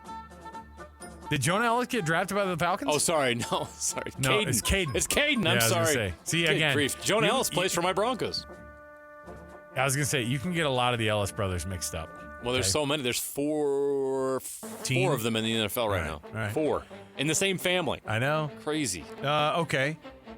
So no, I'm going to say no, and here's no why. On the Falcons. I saw a video of Kirk Cousins at OTAs. I know it's minicamp, but OTAs throwing the ball, and he's like limping around. Didn't look great. Okay. It wasn't. I don't think he's going to go full Cam Rising last year and go, oh, I'm ready, and then you never see him. But I do think that he's not the 100% that everybody thought. All right, go ahead. All right. Chicago Bears, 7-10 last year. Do they make it in or out? No, they do not. Okay. Out. If Caleb Williams is going to take him to the promised land, it's going to be in like 3 seasons. I agree with you. I think they did add some talent, but the NFC North is tough, which leads us to our next team. The Minnesota Vikings, 7-10 last year. Are they in or out? Who's their quarterback going to be? Probably J.J. McCarthy. Out. Or Sam Darnold. Neither of them are going to take them to the promised land. So I agree. No. I think the Packers and Lions make the playoffs out of the NFC North. Yes. And look, for like the 14th year in a row, the Lions have been fined for violating, like, making their guys work out more than they should during this time of year. Geez. You know what that is? That's a hallmark of a good team. Chill, Dan Campbell. Chill. He's like making these guys bust their butt when they're not supposed to even. That's the team that's going to go to the playoffs right there. All right, what else? Your Seattle Seahawks, 9-8 last year, missed the playoffs. Are they in or out? Don't even need to finish. In. You know why? Because the NFC West is hot garbage. I said that knowing it's actually not, but I'm hoping that the Rams don't necessarily do as well as they did. Like, they overperformed last year. Remember the Rams? Supposed to win 2 or 3 games or whatever it was? They were projected to win, like, honestly, it was 4.5, right, by Vegas. They go to the freaking playoffs. They win a playoff game, and Puka Nacua saved the world. Yeah. I'm trying to remember if that's how it went. I think the Rams take a step back. So do the 49ers. The Cardinals aren't very good. The 49ers obviously are very good, but I'm going to go in. Yeah! I think the Seahawks find a way. Okay. What else? New York Jets, 7-10 last year. In or out? That was quick. Out. No quarterback. Out. Oh, no quarterback. They have a Hall of Fame quarterback. Oh, who did you say? New York Jets. Oh, the Jets. I thought you said the Giants. No, the Jets. Oh, okay, that's different. The Giants aren't even on this list. Sorry, that's way different. Jets out. Okay. Way out. I agree with you. I think that's going to be an Hall of Fame absolute quarterback. disaster. I thought you were joking about Daniel Jones at some point being in the Hall of Fame. No. All right. Lucky Fotu, by the way, is now a member of the New York Jets for you. Yeah, still out. Still, I like Lucky Fotu, but I don't. Yeah, they have some guys, Breece Hall, Garrett Wilson, but I'm just not. I just don't believe in Aaron Rodgers at this point. That's me actually hoping that they don't get in too. By the way, that's me hoping, wishing a pox on their people. Even if Aaron Rodgers is healthy, he's 40-something, coming off of an Achilles tear. Yeah, I don't know, man. No. All right, Cincinnati Bengals, 9-8 last year. So in. This team is so in. Burrow's back. They signed Zach Moss at running back. I think they're stacked and loaded. They're figuring out their receiver situation. They just signed T. Higgins. I mean, they got him on the. I think the Bengals might even win the AFC North. Higgins signed the tender. That's my favorite. He tendered the tender. He tendered the chicken tenders for a franchise tag. Yeah. Bengals and Ravens will compete for the AFC North title. I know the Steelers are okay, but... Is that all of them? One more before we go to break. The Jacksonville Jaguars, who, missed the playoffs last year. They tanked at the end. They made them the year before, had that awesome come-from-behind win over the Chargers in that same year. Who doesn't come from behind and beat the Chargers? Jacksonville Jaguars, 9-8 last year, in or out? I'm going to say in. By the way, they made the playoffs 2 years ago, and then they go 9-8 and just missed them last year. And so I'm going to go in. They're going to be in. They're actually going to be a double-digit win team, and they're going to go to the AFC Championship game. Boom. In the AFC South, yeah, I think so too. Jaguars in. Mark it down. They're going to the AFC Championship game. Boom. Got it. All right, heard it here first. Okay, we'll take the break here. We'll come back. We got our. What do we have? Oh, yeah, we got Best and Worst. That's coming up. And actually, we'll let JJ go do some TV stuff first, and then we'll get to it. All right. We'll take the break. More to go. 97.5 VKSL Sports Zone. Wrapping up the hour with our picks for the best and worst moments on today's show. As JJ and Alex want to hear your best and worst of the day.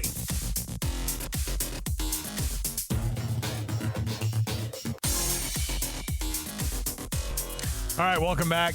JJ and Alex, 97.5 VKSL Sports Zone. Quickly go through our best and worst of the day. Oh, my goodness. By the way, best and worst brought to you by an incredible selection of Kia, Subaru, Chevy, Jeep, Dodge, or Ram. Visit Doug Smith dealerships in American Fork and Spanish Fork. If it's got fork in the name, it probably has a Doug Smith dealership at it. So there you go. Great service starts with know-how, and nobody knows like Doug. Hey, Doug. The best was, if you didn't catch it, Snoop Dogg in his Major League, I don't know if it's his Major League Baseball broadcast booth debut. Probably wasn't. He's probably been in a handful of them. But it was just an awesome moment where maybe he didn't really know what the capability was of Elly De La Cruz. And he goes, oh, he's not going to be able to throw him out. Oh, my gosh, he did. He was like, he doesn't have the arm for that. But Elly De La Cruz has an arm for that. I think he throws in the mid-90s across the diamond, and it basically floored Snoop Dogg. He couldn't believe it. Just absolutely blown away. So there was your if you go check out Snoop Dogg in the Major League broadcast booth, that's pretty fun to listen to. The worst was Charles Barkley announcing officially after Game 4 with TNT and with the NBA TV that regardless of what happens next year will be his last year of doing TV analyst work for the networks. So the desire that I had for the possibility that Chuck would still be doing something, some way, somehow into the future on TV, even if it was with a different partner, with NBC or something. I thought I was trying to imagine a future where Chuck was going to be breaking down basketball on NBC, like pregame on KSL 5 television. How freaking awesome that would have been in a couple of years. But it's not to be. Chuck is going to hang it up from the TV side of his job, and that'll be a bummer because he is – look, I didn't like Charles Barkley as a player. He was always on teams that I didn't cheer for, and he was more often an opponent. But, man, I was bummed out to find out that Chuck would be done because this is one of those things that he's better – he is – and he was a really good basketball player, but he's a better TV analyst. And it's just they've caught lightning in a bottle with that whole crew, and he is probably the biggest part of that.